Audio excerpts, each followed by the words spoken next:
ও মারে, কোন হালার পুত্রে আমাকে ফেলে দিছে? সামনে আয়। বুঝলেন না তো কি হয়েছে? তাহলে চলুন ঘুরে আসি। ফ্ল্যাশব্যাক। বাবার ট্রান্সফার হওয়ায় একটা নতুন এলাকায় এসেছি এবং এখানকার একটা বাসা ভাড়া নিয়েছি। বাবা আগে সব ঠিক করে রেখেছিল। গত পরশু এই এলাকায় এসেছি। আজ প্রথম আমার নতুন কলেজে যাচ্ছি। বাসা থেকে কলেজের দূরত্ব মাত্র 5 মিনিট, তাই হেঁটে হেঁটে যাচ্ছি, সাথে হেডফোন লাগিয়ে ফুল সাউন্ডে গান শুনছি। আশেপাশে কি হচ্ছে তার কিছুই কানে যাচ্ছে না। কলেজ থেকে প্রায় 2 মিনিটের দূরত্বে আছি। এমন সময় পিছন থেকে একটা স্কুটি একেবারে গা ঘেঁষে চলে গেল। শুধুমাত্র আমার হাতের সাথে তার হাতেরও কাঁধের সংঘর্ষ হয়। আমি সামনে তাকিয়ে দেখি একটা মেয়ে স্কুটিটা চালাচ্ছে। আমার থেকে একটু সামনে গিয়ে মেয়েটা স্কুটি সহ পড়ে গেল। কারণ আমি আমার মতো হেঁটে গেল, মেয়েটা যেহেতু পিছন দিয়ে আসছিল এবং স্কুটির স্পিডও কম ছিল, তাই আমার পরিবর্তে মেয়েটি ব্যথা পেল। আর পড়ে গিয়ে তো প্রথম উক্তিটি বলেছে তা তো আপনারা শুনেছেন। বর্তমান মেয়েটির একটা পা এখনও স্কুটির নিচে আটকে আছে। মেয়েটি বসে থাকায় স্কুটি সরাতে পারছে না। এখনও মেয়েটির ফেস দেখতে পেলাম না। মেয়েটি বসে সামনের দিকে ঝুঁকে পা বের করার চেষ্টা করছে, ফলে তার চুলগুলো সামনে এসে ফেসটা ঢেকে রেখেছে। মেয়েটি অনেক চেষ্টার পর যখন পা বের করতে পারল না, তখন সোজা হয়ে বসে ফেসের উপর পড়ে থাকা চুলগুলো কানের পিছে নিয়ে গুজে দিল আর আশেপাশে তাকালো। আমি তো মেয়েটির ফেস দেখে ফিদা হয়ে গেছি। আবার ভাববেন না আমি মেয়ে দেখে পছন্দ করে ফেলি। জীবনে প্রথমবার এই মেয়েটাকে মনে ধরেছে। আমি অপলকভাবে তার দিকে তাকিয়ে আছি। মেয়েটি পাশে তাকিয়ে আমাকে দেখতে পেল। তখন মেয়েটি বলে, এই কাওয়ার বাচ্চা, এদিকে আয়। আমি মেয়েটার দিকে একধানে তাকিয়ে আছি। তার কথা আমার কানে আসছে কিন্তু মস্তিষ্ক পর্যন্ত পৌঁছাচ্ছে না। আমি শুনছি না দেখে মেয়েটি একটু জোরে বলল, এই কাওয়ার বাচ্চা। আমি দাঁড়িয়ে ওকে দেখছি। কোথায় কি হচ্ছে সেদিকে আমার কোনো খেয়াল নেই। মেয়েটি এবার একটা কলম আমার দিকে ছুঁড়ে দিল। কলমটা আমার গায়ে লাগাতেই আমি বাস্তবে ফিরলাম। মেয়েটির দিকে তাকিয়ে দেখি রেগে লাল হয়ে গেছে। রেগে যাওয়ার ফলে তাকে আরো বেশি কিউট লাগছে। আমি বললাম, জি আমাকে বলছেন? হ্যাঁ তোকে বলছি, এদিকে আয়। আমি মেয়েটার কাছে গেলাম। স্কুটিটা আমার উপর থেকে সরা। আমি কোনো কথা না বলে স্কুটিটা তার উপর থেকে উঠিয়ে দাঁড় করালাম। মেয়েটি উঠে দাঁড়ালো আর কিছু না বলে আমার পিঠে একটা কিল মেরে চুল মুঠি করে ধরে ঝাঁকাতে লাগলো। আমি বললাম, আরে আরে কি করছেন? শালা, তোর জন্য আমি পড়ে গেছি। আমার এত সাথে স্কুটিটা, তোর চুল ছিঁড়ে তোকে টাক করে দিব। আরে লাগছে ছাড়েন, অশুভ মেয়ে কোথাকার। এভাবে কেউ কোনো অপরিচিত মানুষের চুল ধরে টানাটানি করে? চোরের মায়ের বড় গলা। শালা, তোর জন্য আমি অ্যাক্সিডেন্ট করেছি। তুই আমার কাঁধে আঘাত না করলে আমি পড়তাম না। সব দোষ তোর। শালা, এতবার হর্ন দিলাম, শুনতে পাস নাই? বয়রা কোথাকার। আরে আমি তো আমার মতে হেঁটে যাচ্ছিলাম, কানে হেডফোন ছিল তাই শুনতে পাইনি। আপনি পেছন থেকে এসে ধাক্কা দিলেন আর কন্ট্রোল হারিয়ে পড়ে গেলেন। এখানে আমার দোষ কই? নিজে তো ঠিক করে স্কুটি চালাতে পারেন না। প্লিজ আমার চুলগুলো ছেড়ে দিন। সব দোষ তোর। তুই আগে আমার স্কুটি ঠিক করে দিবি, তারপর তোকে ছাড়বো। আরে এভাবে চুল ধরে রাখলে কিভাবে ঠিক করব? আমার চুলগুলো ছেড়ে দিল। কি গুন্ডি রে!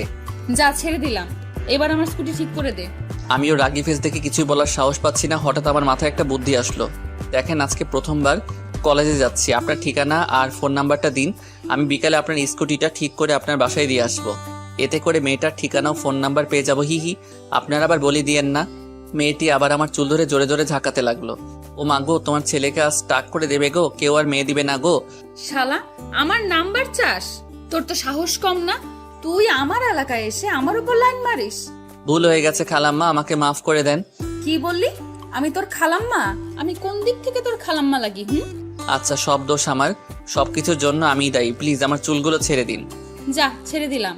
আর কখনো আমার সামনে হিরো সাজতে আসবি না। আচ্ছা, কিন্তু আপনার স্কুটির কি করব? শোন, আমি কলেজে পড়ি। কলেজে গিয়ে যে কারোর কাছে জিজ্ঞেস করবি মিহি ও তার বন্ধুদের আড্ডা দেওয়ার জায়গাটা কই, তাহলে দেখিয়ে দিবে। আর কাল আমার স্কুটিটা ঠিক করে সেখানে গিয়ে দিয়ে আসবি। আর কাল যদি না দিস তো তোর খবর আছে। গন্ডিটার নাম তাহলে মিহি? ঠিক আছে, আমি কালই আপনার স্কুটিটা দিয়ে দিব। আর আমিও ওই কলেজেই ভর্তি হয়েছি। ওই, তোর নাম ঠিকানা বল, যদি আমার স্কুটিটা নিয়ে পালিয়ে যাস। আমাকে কি আপনার চোর মনে হয়? কি? আমাকে কোন অ্যাঙ্গেল থেকে আপনার চোর মনে হয়? সব অ্যাঙ্গেল থেকেই। যতক্ষণ আমার স্কুটিটা ঠিক করে দিচ্ছিস, আমার স্কুটিটা ঠিক করে দেওয়ার পর তোকে ভালো করে দেখে বলবো তোকে আমার কেমন মনে হয়। এখন তোর ডিটেলস বল, তার আগে তোর ফোন নাম্বারটা দে।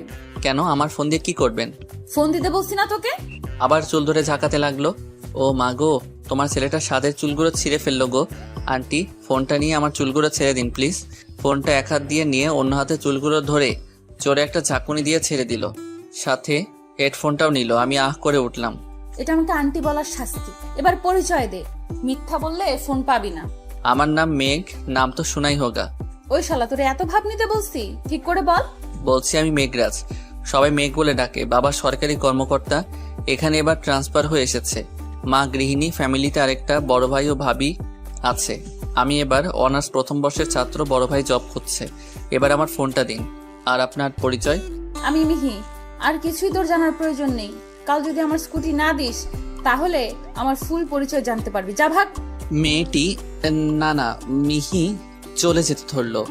আমি স্কুটি ধরে দাঁড়িয়ে আছি। এই রে, গ্যারেজ কোথায় এটাই তো জানি না। স্কুটি ঠিক করব কিভাবে? মিহির থেকেই তো জানতে পারি। মিস মিহি, মিস মিহি। শালা শুনেও না শোনার ভান করে। এই যে মিহি আন্টি বলার সাথে আমার দিকে ফিরে তেড়ে আসতে লাগলো। আমি স্কুটিটা স্ট্যান্ড দিয়ে দাঁড় করিয়ে একটু পিছে গিয়ে দাঁড়ালাম। ওই, তুই আবার আমাকে আন্টি বলেছিস? আজ তো তুই শেষ। আমার দিকে আস্তে আস্তে বলল কথাটা। আপনাকে আন্টি বলার পিছনে আপনার হাত আছে। আগে আমার কথাটা শুনুন, তারপর রাগ করেন। আমি ব্যাগ কাঁধে বাঁধিয়ে মাথায় 2 হাত দিয়ে রাখলাম। বলা যায় না যেই মেয়ে দৌড়ে এসে আমার চুল ধরতে পারে। বল শুনি। দেখেন, আপনাকে আমি আন্টি বলার আগে যে ডাকছিলাম আপনি শুনতে পাইছিলেন না? হ্যাঁ, শুনেছি তো। ব্যাস, তাইলে কেন আপনাকে আন্টি বলেছি নিশ্চয়ই বুঝতে পারছেন। না, আমার শুনতে ইচ্ছা হয়নি, তাই শুনি নাই। তুই আন্টি বললি কেন? আচ্ছা সরি। এখন দয়া করে বলবেন কি গ্যারেজটা কোথায়? আমি কেন বলবো? তুই আমাকে আন্টি বলেছিস। এখন যেখান থেকে পারিস কাল কলেজে ক্লাস শুরু হওয়ার আগে আমার স্কুটি ঠিক করে নিয়ে ওই জায়গায় হাজির হবি। এটাই তোর শাস্তি। বলে চলে গেল। যা বাবা, একে তো নিজের দোষ স্বীকার করবে না, আবার কিছু বললেই কেউটে গোকরা সাপের মতো ফনা তুলে তেড়ে আসবে। দেখে তো মনে হয় বয়সে আমার ছোট, তবে অবশ্য রাগলে তাকে বেশ লাগে। আমি স্কুটি ঠেলে কলেজ মোড়ে গেলাম। সেখান থেকে একটা লোকের কাছে গ্যারেজের ঠিকানা জেনে নিলাম। তারপর গ্যারেজে গিয়ে স্কুটিটা ঠিক করে রাখতে বললাম। তারপর কলেজে চলে আসলাম। কলেজে গিয়ে দেখি ক্লাস 1টা প্রায় শেষের দিকে, তাই না ঢুকে বাইরে দাঁড়িয়ে আছি। এমন সময় একটা ছেলে চুল এলোমেলো আসলো দৌড়াতে দৌড়াতে, এসেই ক্লাসে ঢুকতে গেল, কিন্তু স্যার ঢুকতে দিল না। 5 মিনিটের মতো বাকি আছে তাই হয়তো। ছেলেটা বাইরে দাঁড়িয়েই জোরে জোরে শ্বাস নিচ্ছে, মুখে তার মুচকি হাসি দেখে মনে হচ্ছে যেন এভারেস্ট জয় করছে। আমি তার কাছে গেলাম, বললাম, এক্সকিউজ মি ভাই, আপনি কি ফার্স্ট ইয়ারের স্টুডেন্ট? জি, আপনি? জি আমিও। আমি মেঘ, ফ্রেন্ড। আমি নাইম, ফ্রেন্ড। তাহলে তুই করে বলি। অবশ্যই, কিন্তু তোকে তো আগে কখনো কলেজে দেখি নাই। আমি তো এখানে আসছি আজ 3 দিন হচ্ছে, দেখবি কি করে? বাবা সরকারি চাকরি করে, ট্রান্সফার হয়েছে, তাই এই এলাকায় আসা। আগে অন্য এক কলেজে পড়তাম। বুঝলাম। কিন্তু তোর বিষয়টা আমার মাথায় ঢুকলো না। এমন ভাবে দৌড়ে আসলি যেন তোকে কুত্তায় ধাওয়া করছে। ভাই আর বলিস না, আমার একটা কিউট সুন্দর দজ্জাল বোন আছে, সবসময় আমার পিছে লেগে থাকে। আর সে রাগী প্লাস গুন্ডি, কিছু বললেই আমার উপর টর্নেডো চালায়। ছোট সন্তান, তাই বাবা মাও অনেক বেশি ভালোবাসে আর সবসময় ওর পক্ষ নিয়ে কথা বলে। আজকে সকালে ঘুমাইছিলাম, কলেজে না আসার ইচ্ছা ছিল। ভাই কি বলবো, বোনটা কই থেকে এসে চুল ধরে টেনে তুললো, তারপর আচ্ছা মতো কেলালো আর বলল শাহজাহান স্যারের ক্লাস চলাকালীন কলেজে উপস্থিত না হতে পারলে বাসায় গেলে আবার কেলাবে। ভাই ভালো স্টুডেন্ট হওয়ায় স্যারদের সাথেও তার ভালো সম্পর্ক। আমি নিশ্চিত ওই স্যারের কাছে ফোন করে শুনবে, আর স্যার যদি না বলে তাহলে আমাকে কাপড় কাচার মতো করে ধোলাই দিবে। জানি না কার উপর রাগ করছে, আর সেই রাগ আমার উপর ঝাড়ছে। সবসময় অন্যের রাগ আমার উপর ঝাড়ে। আহা, শুনে মজা পাইলাম। একদিন দেখাস তোর বোনকে। আমাদের কথা বলার মাঝে স্যার বেরিয়ে গেলেন। আমরা ক্লাসে গিয়ে বসলাম, একে একে সবগুলো ক্লাস করলাম। নাইম ওর বন্ধুদের সাথে আমাকে পরিচয় করিয়ে দিল। একদিনেই নাইম ও তার বন্ধুদের সাথে ভালো সম্পর্ক গড়ে উঠলো। কলেজ শেষে বাসায় আসলাম, তারপর খেয়ে একটা ঘুম দিলাম। ঘুম ভাঙলো ফোনের টোনে। ফোন হাতে নিয়ে দেখি নাইম ফোন দিছে। ফোন রিসিভ করার পর, হ্যালো বল। আমরা সবাই কলেজ মোড়ে আড্ডা দিতেছি, তুই আয়। আচ্ছা 5 মিনিট অপেক্ষা কর, 10 মিনিটে আসতেছি। আমি ফ্রেশ হয়ে কলেজ মোড়ে গেলাম। সেখানে পৌঁছে দেখি নাইম, রাকিব, শিহাব, স্বপ্নিল, ইসমাইল, উজ্জ্বল তারা বসে আড্ডা দিচ্ছে। ওরা সবাই ফ্রেন্ড। আজ কলেজে নাইম ওদের সাথে পরিচয় করিয়ে দিয়েছিল। আমি ওদের কাছে গেলাম, ওরা আমাকে বসার জায়গা করে দিল। আমি বসে বললাম, কিরে সবাই মনে হয় নাইমকে পচাচ্ছিস, দূর থেকে দেখে তাই মনে হলো। হরে ভাই, শালা সবগুলোর গার্লফ্রেন্ড আছে, আর আজ আমার নাই বলে। শালা গার্লফ্রেন্ড বানাতে গেলে সাহস লাগে, তোর তো বেটা সেটাও নাই। দেখ, এই হালার বল দেয় দুটো চালায়, আর তুই সি। দেখলি ভাই, আজ আমার গার্লফ্রেন্ড নেই বলে এরা আমাকে কেমন করে অপমান করে। যা, তোকে কাঁদতে হবে না, আমি হেল্প করব তোর চরিত্র থেকে গার্লফ্রেন্ড না থাকার কলঙ্কটা মুছতে। আগে বল, তোর পছন্দের কেউ আছে নাকি? না। ঠাস ঠুস ধুরুম ধারাম, বুঝলেন না তো? নাইমের পাশে শিহাব বসেছিল, ওই হালায় আবার বেশ মোটা গোটা। ওই নাইমের মাথা নিচু করে ধরলো, অমনি সবাই নাইমের পিঠে যে যেমন পারলো হাত সাফ করলো, আমি বাদে। মিনিট খানেক পর ওকে ছেড়ে দিল। ও মারে জ্বলে গেল। শালা, আমার যেদিন গার্লফ্রেন্ড হবে সেদিন তোদেরকে এক এক করে দেখে নিব। এ তোর হলে দেখা যাবে। এই মেঘ, হালাই মিথ্যা বলছে। সেই ক্লাস 10 থেকে একটা মেয়েকে পছন্দ করে, কিন্তু বলতে পারে না, শুধু আমাদেরকে বলে দিতে বলে। ইন্টার ফার্স্ট ইয়ারের সময় আমরা জোর করে ওকে ওই মেয়ের কাছে প্রপোজ করতে পাঠাইছিলাম। হালাই, কি বলছিলি জানি না, ফুলটা দিয়ে দৌড়ে চলে আসছিলি। এখনো শুধু দূর থেকে হা করে দেখা যায়, আবার বলে কি কাউকে পছন্দ করে না। তো কি করব? ওর সামনে গেলেই আমার হার্ট যেন মুখ দিয়ে বাইরে চলে আসার উপক্রম হয়। আমি কি করব? বেশ জটিল প্রেম তোর দেখছি। তো মেয়েটিও কি তোকে পছন্দ করে নাকি আর তার বয়ফ্রেন্ড আছে? না না, ওর কোনো বয়ফ্রেন্ড নাই। কিরে, অর্ধেক বলিস কেন? পুরোটা বল। দুজনে ক্যাম্পাসে বসে সেই 19 শতাব্দীর প্রেম লীলা চালায়। এ একবার ওর দিকে তাকায় আর ও একবার এর দিকে তাকায়। কি প্রেম মাইরি, কিন্তু কেউ কাউকে বলে না। ভাই, তার উপর আবার মেয়েটা ওর বোনের বেস্ট ফ্রেন্ড।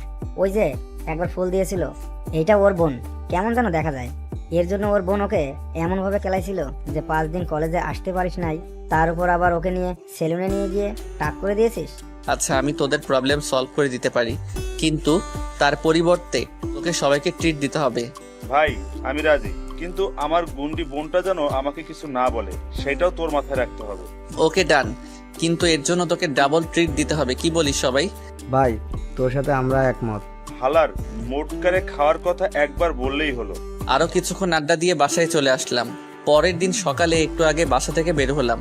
তারপর গ্যারেজ থেকে মিহির স্কুটিটা নিয়ে সেটা চালিয়ে কলেজে আসলাম। মিহির বলা জায়গায় স্কুটিটা রেখে সেখানে বসে ফেসবুকে নিউজ ফিড দেখছি। কিছুক্ষণ পর হঠাৎ করে আমার উপর টর্নেডো শুরু হলো।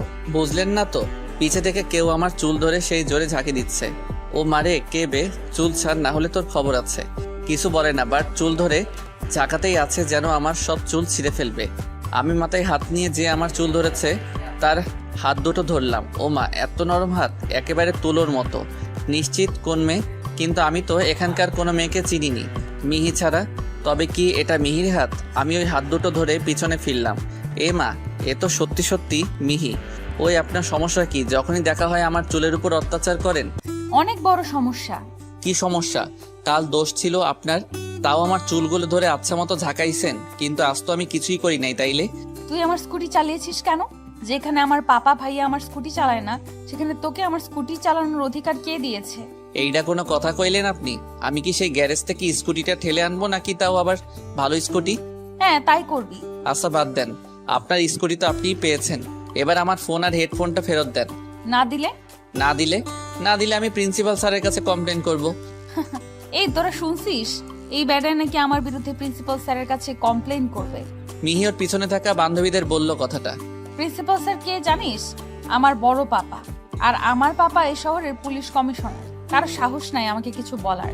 এই যে তোর ফোন আর হেডফোন, ভাবছিলাম তোকে দিয়ে দিব, কিন্তু তোর মনে হয় নেওয়ার বেশি একটা ইচ্ছা নাই। না প্লিজ ফোনটা দেন, আর হেডফোনটা চাইলে আপনি রাখতে পারেন। ওই শালা, তোর কি আমাকে ভিখারি মনে হয়? যা, তোকে তোর ফোন আর হেডফোন দুইটাই দিয়ে দিব, কিন্তু এর জন্য তোকে সবার সামনে 50 বার কান ধরে উঠবস দিতে হবে। কি? ক্যাম্পাসে সকলের সামনে আমাকে কান ধরে উঠবস দিতে হবে? তাও আবার একবার না, দুইবার না, পুরো 50 বার? সরি, আমি পারবো না। আমার ফোনটা দেন। না পারলে আর কি করার, এই যে তোর ফোন আর হেডফোন আমার পকেটে রাখলাম। মিহি জিন্সের প্যান্ট আর শার্ট পরে আছে, তাই ফোন আর হেডফোন তার প্যান্টের পিছনে 2 পকেটে রাখলো। সাহস থাকলে নিয়ে দেখা। দেখেন, আমার কিন্তু রাগ উঠছে, আর রেগে গেলে আমি নিজেকে কন্ট্রোল করতে পারি না। আপনার পাপা কমিশনার হতে পারে, কিন্তু আমি তার ভয় পাই না। আর সাহসের কথা বললেন না, সেটা আমার একটু বেশি আছে। কিছু করলে পরে আপনিই পস্তাবেন। তাই নাকি? বেশ, দেখি তোর কেমন সাহস।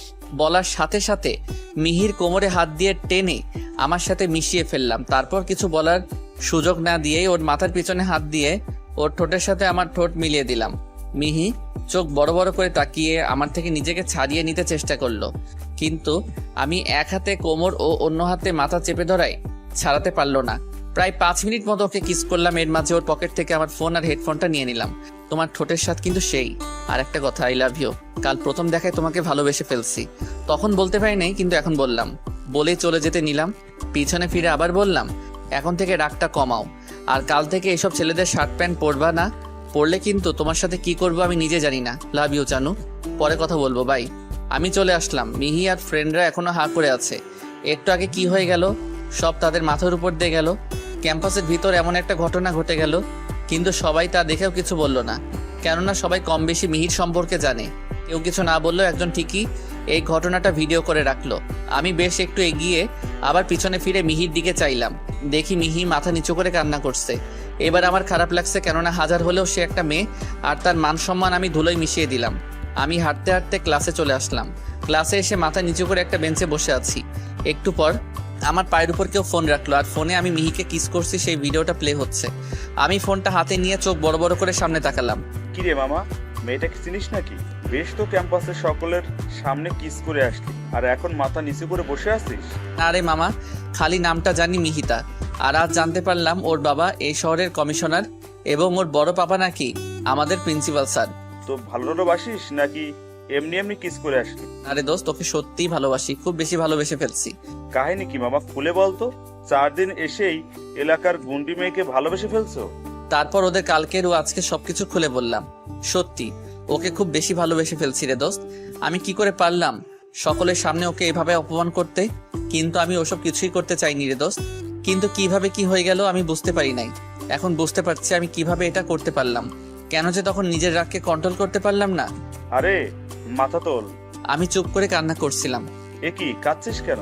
ওই আমি কাঁদছি না তো। চোখে হাত দিয়ে দেখতো। আমি চোখে হাত দিতে ভেজা মনে হলো। আরে দোস্ত, কাঁদতে হবে না। এখন চাকরির জন্য চেষ্টা করতে শুরু করে দে। আফটার অল আমার একটা মাত্র বোন, তাকে তো আর বেকার ছেলের হাতে তুলে দিতে পারি না। মানে কি বলিস? আমি অবাক হয়ে নাইমের দিকে তাকালাম।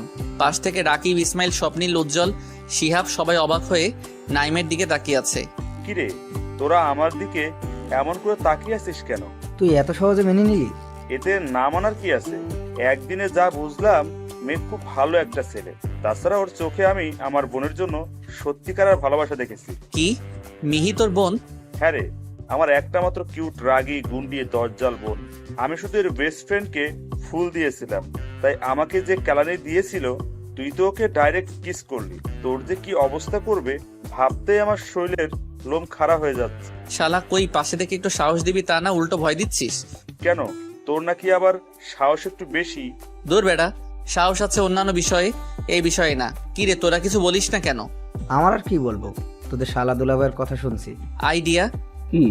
মিহি আমাকে কিছু করতে বা বলতে আসলে আমি নাইমের কথা বলে ফাটিয়ে যাব। কি? ওই বেটা, আমার কথা বলে কাটিয়ে যাবি মানে? আমি কি তোর বলেছিলাম যে আমার বোনকে গিয়ে কিস করবে? ভালো আইডিয়া দিলি। এখন একটা ভালো জবের দরকার। সামনে শীতকাল, আর শীতকাল একা শুইতে মন চায় না। জবটা হলে তোর বোনকে আমার করে নিব। যা শালা, তোকে বলছিলাম আমারটার সাথে সেটিং করে দিতে, সেখানে শালা নিজেরটা সেট করে নিলি, তার উপর আবার আমার বোনকে। শালা চিন্তা করিস না, আগে একটা ভালো জব খোঁজ। জব পেলে তোর পছন্দের মেয়ের সাথে তোর বিয়ে আমি নিজে দাঁড়িয়ে থেকে দিব। এখন তোর বোনের ফোন নাম্বারটা দে। এই নে। তারপর নাইম নাম্বারটা দিল। এখন চল, ট্রিট দিবি। আচ্ছা চল। আজ আর ক্লাস করা হলো না। রেস্টুরেন্টে গিয়ে ওদের খাওয়ালাম। এরপর সারাটা দিন ঘোরাঘুরি করলাম। ঘুরতে ঘুরতে বেশ রাত হয়ে গেল। বাড়িতে আগেই ফোন করে জানিয়ে দিয়েছিলাম নাইম রাকিবের সাথে ওর বাসায় চলে গেল। সবাই যার যার বাসার দিকে চলে গেছে। এখন আমি একা একা বাসায় যাচ্ছিলাম। মেইন রোড দিয়ে হেঁটে হেঁটে যাচ্ছি। কলেজ থেকে 50 মিনিটের মতো দূরে আছে। এমন সময় একটা জোরালো শব্দ শুনলাম, মনে হলো গুলির শব্দ। আমি দ্রুত হেঁটে কলেজ গেটে পৌঁছালাম। গেটের পাশে দেখলাম একটা পুলিশের গাড়ি দাঁড় করানো। তারপর গেট থেকে উকি দিয়ে দেখি ক্যাম্পাসে 15 জন লোক দাঁড়িয়ে আছে আর 3 জন শুয়ে আছে। তারা যেদিকে তাকিয়ে আছে আমি সেদিকে তাকিয়ে দেখি তাদের দেখে কিছু দূরে আড়ালে কয়েকজন পুলিশ দাঁড়িয়ে আছে। এরপর ক্যাম্পাসে দাঁড়িয়ে থাকা লোকগুলো তাদের পিছন থেকে গান বের করে গুলি করতে লাগলো। দুই পক্ষের গোলাগুলিতে পুলিশের সবাই মারাত্মকভাবে আহত হলো। মারা গেল কিনা বুঝলাম না, কিন্তু বিপক্ষের 7 জন মারা গেছে। 3 জন শুয়ে কাতরাচ্ছে আর বাকি 5 জন এখনো দাঁড়িয়ে আছে। তারা যখন দেখলো পুলিশের আর গুলি ছুটছে না, তখন তারা দৌড়ে পালিয়ে যেতে চেষ্টা করলো। আর দেখলাম তারা যাওয়ার সময় কিসের একটা ব্যাগ নিয়ে গেল। তারা কলেজের পিছন গেটের দিকে এগোতে লাগলো। তাই আমি দ্রুত গেট টপকে ভিতরে ঢুকে আহতদের কাছে গেলাম। যারা দুইজন কাতরাচ্ছিল তাদের একজনের কাছে একটা গান পড়ে থাকতে দেখলাম। সেটা তুলে ম্যাগাজিন চেক করে দেখলাম এখনো 5টা গুলি আছে। আমি গানটা পুনরায় লোড করে পালিয়ে যাওয়া লোকগুলোর দিকে এগোলাম তাদের মারার উদ্দেশ্যে। আর যাওয়ার সময় জুতা খুলে গেলাম যাতে করে শব্দ না হয়। আমি দৌড়ে যাওয়ার কারণে দেখলাম তারা বেশি এগোতে পারে নাই। গেট লাগানো ছিল তাই সেটার উপর দিয়ে পার হতেই তাদের টাইম লাগছে। 4 জন পার হয়ে গেছে এবং একজন তখনও গেটের উপর রয়েছে। আমি দেওয়ালের গা দিয়ে গেটের দিকে এগোলাম। গেটের কাছে গিয়ে অপেক্ষা করতে লাগলাম লোকটার নামার জন্য। লোকটা নামার পর তারা সামনে এগোনোর জন্য যেই পিছে ফিরল, সাথে সাথে আমি গেটের ফাঁক দিয়ে তাদের মাথার দিকে গান সেট করে গুলি ছুড়লাম। তারা আমার দিকে ফেরার সময় পেল না। আগে কখনো গান না চালালেও তারা আমার থেকে মাত্র 8-9 ফিটের দূরে থাকায় গুলিটা ঠিক মাথায় লাগছে। মুহূর্তেই 5 জন মারা গেল। তারপর আমি গেট টপকে ব্যাগটা নিয়ে সামনের গেটের দিকে এগোলাম। সামনের গেটেও তালা দেওয়া ছিল। লাস্ট গুলিটা ছুঁড়ে তালা খুললাম। এরপর পুলিশগুলোর কাছে গেলাম, গিয়ে দেখি তারা 10 জন।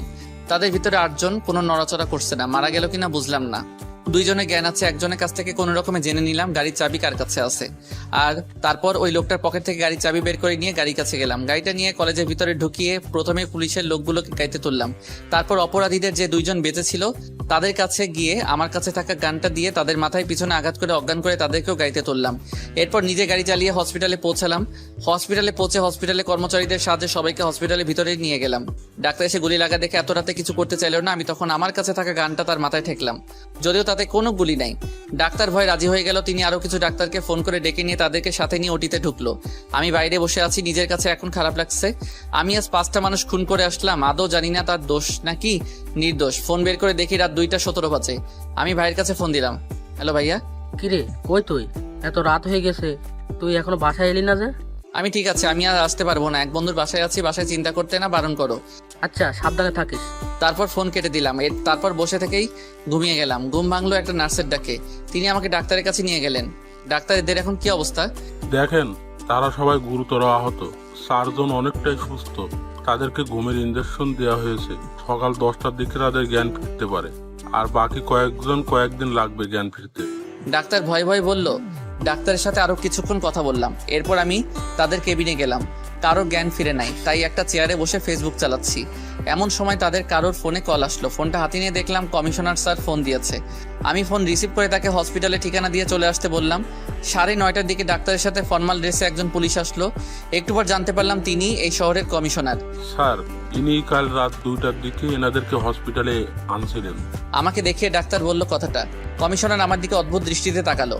আমি তার কাছে এগিয়ে গেলাম। এরপর আমার ব্যাগ থেকে কালকের সেই ঘটনাটা বের করে তাকে দিলাম। আর সেই ব্যাগটাও কাল থেকে ব্যাগটা আমার সাথেই রেখেছিলাম। এরপর কালকে সবকিছু খুলে বললাম। তিনি পকেট থেকে রুমাল বের করে সেটা দিয়ে ধরে গানটা নিল। তারপর ব্যাগটা ফ্লোরে রেখে সেটা খুললো। তারপর আরো কিছু কাজ করলো। তারপর দাঁড়িয়ে আমাকে তার কাছে ডাকলো। তোমার পরিচয়? জি স্যার, আমি মেঘ, কলেজে অনার্স ফার্স্ট ইয়ার স্টুডেন্ট। আর পরিচয়? আমার পরিচয় দিলাম। স্যার অবাক হয়ে আমার দিকে তাকালো। তুমি কি জানো এই ব্যাগে কি আছে? না স্যার, আমি ব্যাগটা খুলি নাই। কিভাবে বলবো স্যার? প্লিজ আমাকে জেলে দিবেন না, আমার ক্যারিয়ার শেষ হয়ে যাবে। এই ব্যাগে ড্রাগস রয়েছে যার মূল্য কয়েক কোটি টাকা। আর তুমি কাল কাদের মারছো জানো?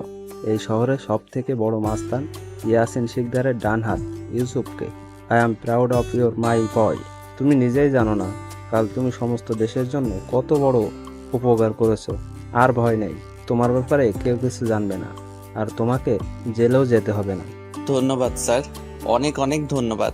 ধন্যবাদ তো তোমার প্রাপ্য। পুলিশ অনেক চেষ্টার পরেও যে কাজটা করতে পারে নাই, তুমি নিজের অজান্তেই সেই কাজটা করে দিয়েছো। বলো, আমি কি তোমার কোনো সাহায্য করতে পারি? স্যার, আমার বড় ভাই পড়ালেখা শেষ করে বেকার বসে আছে।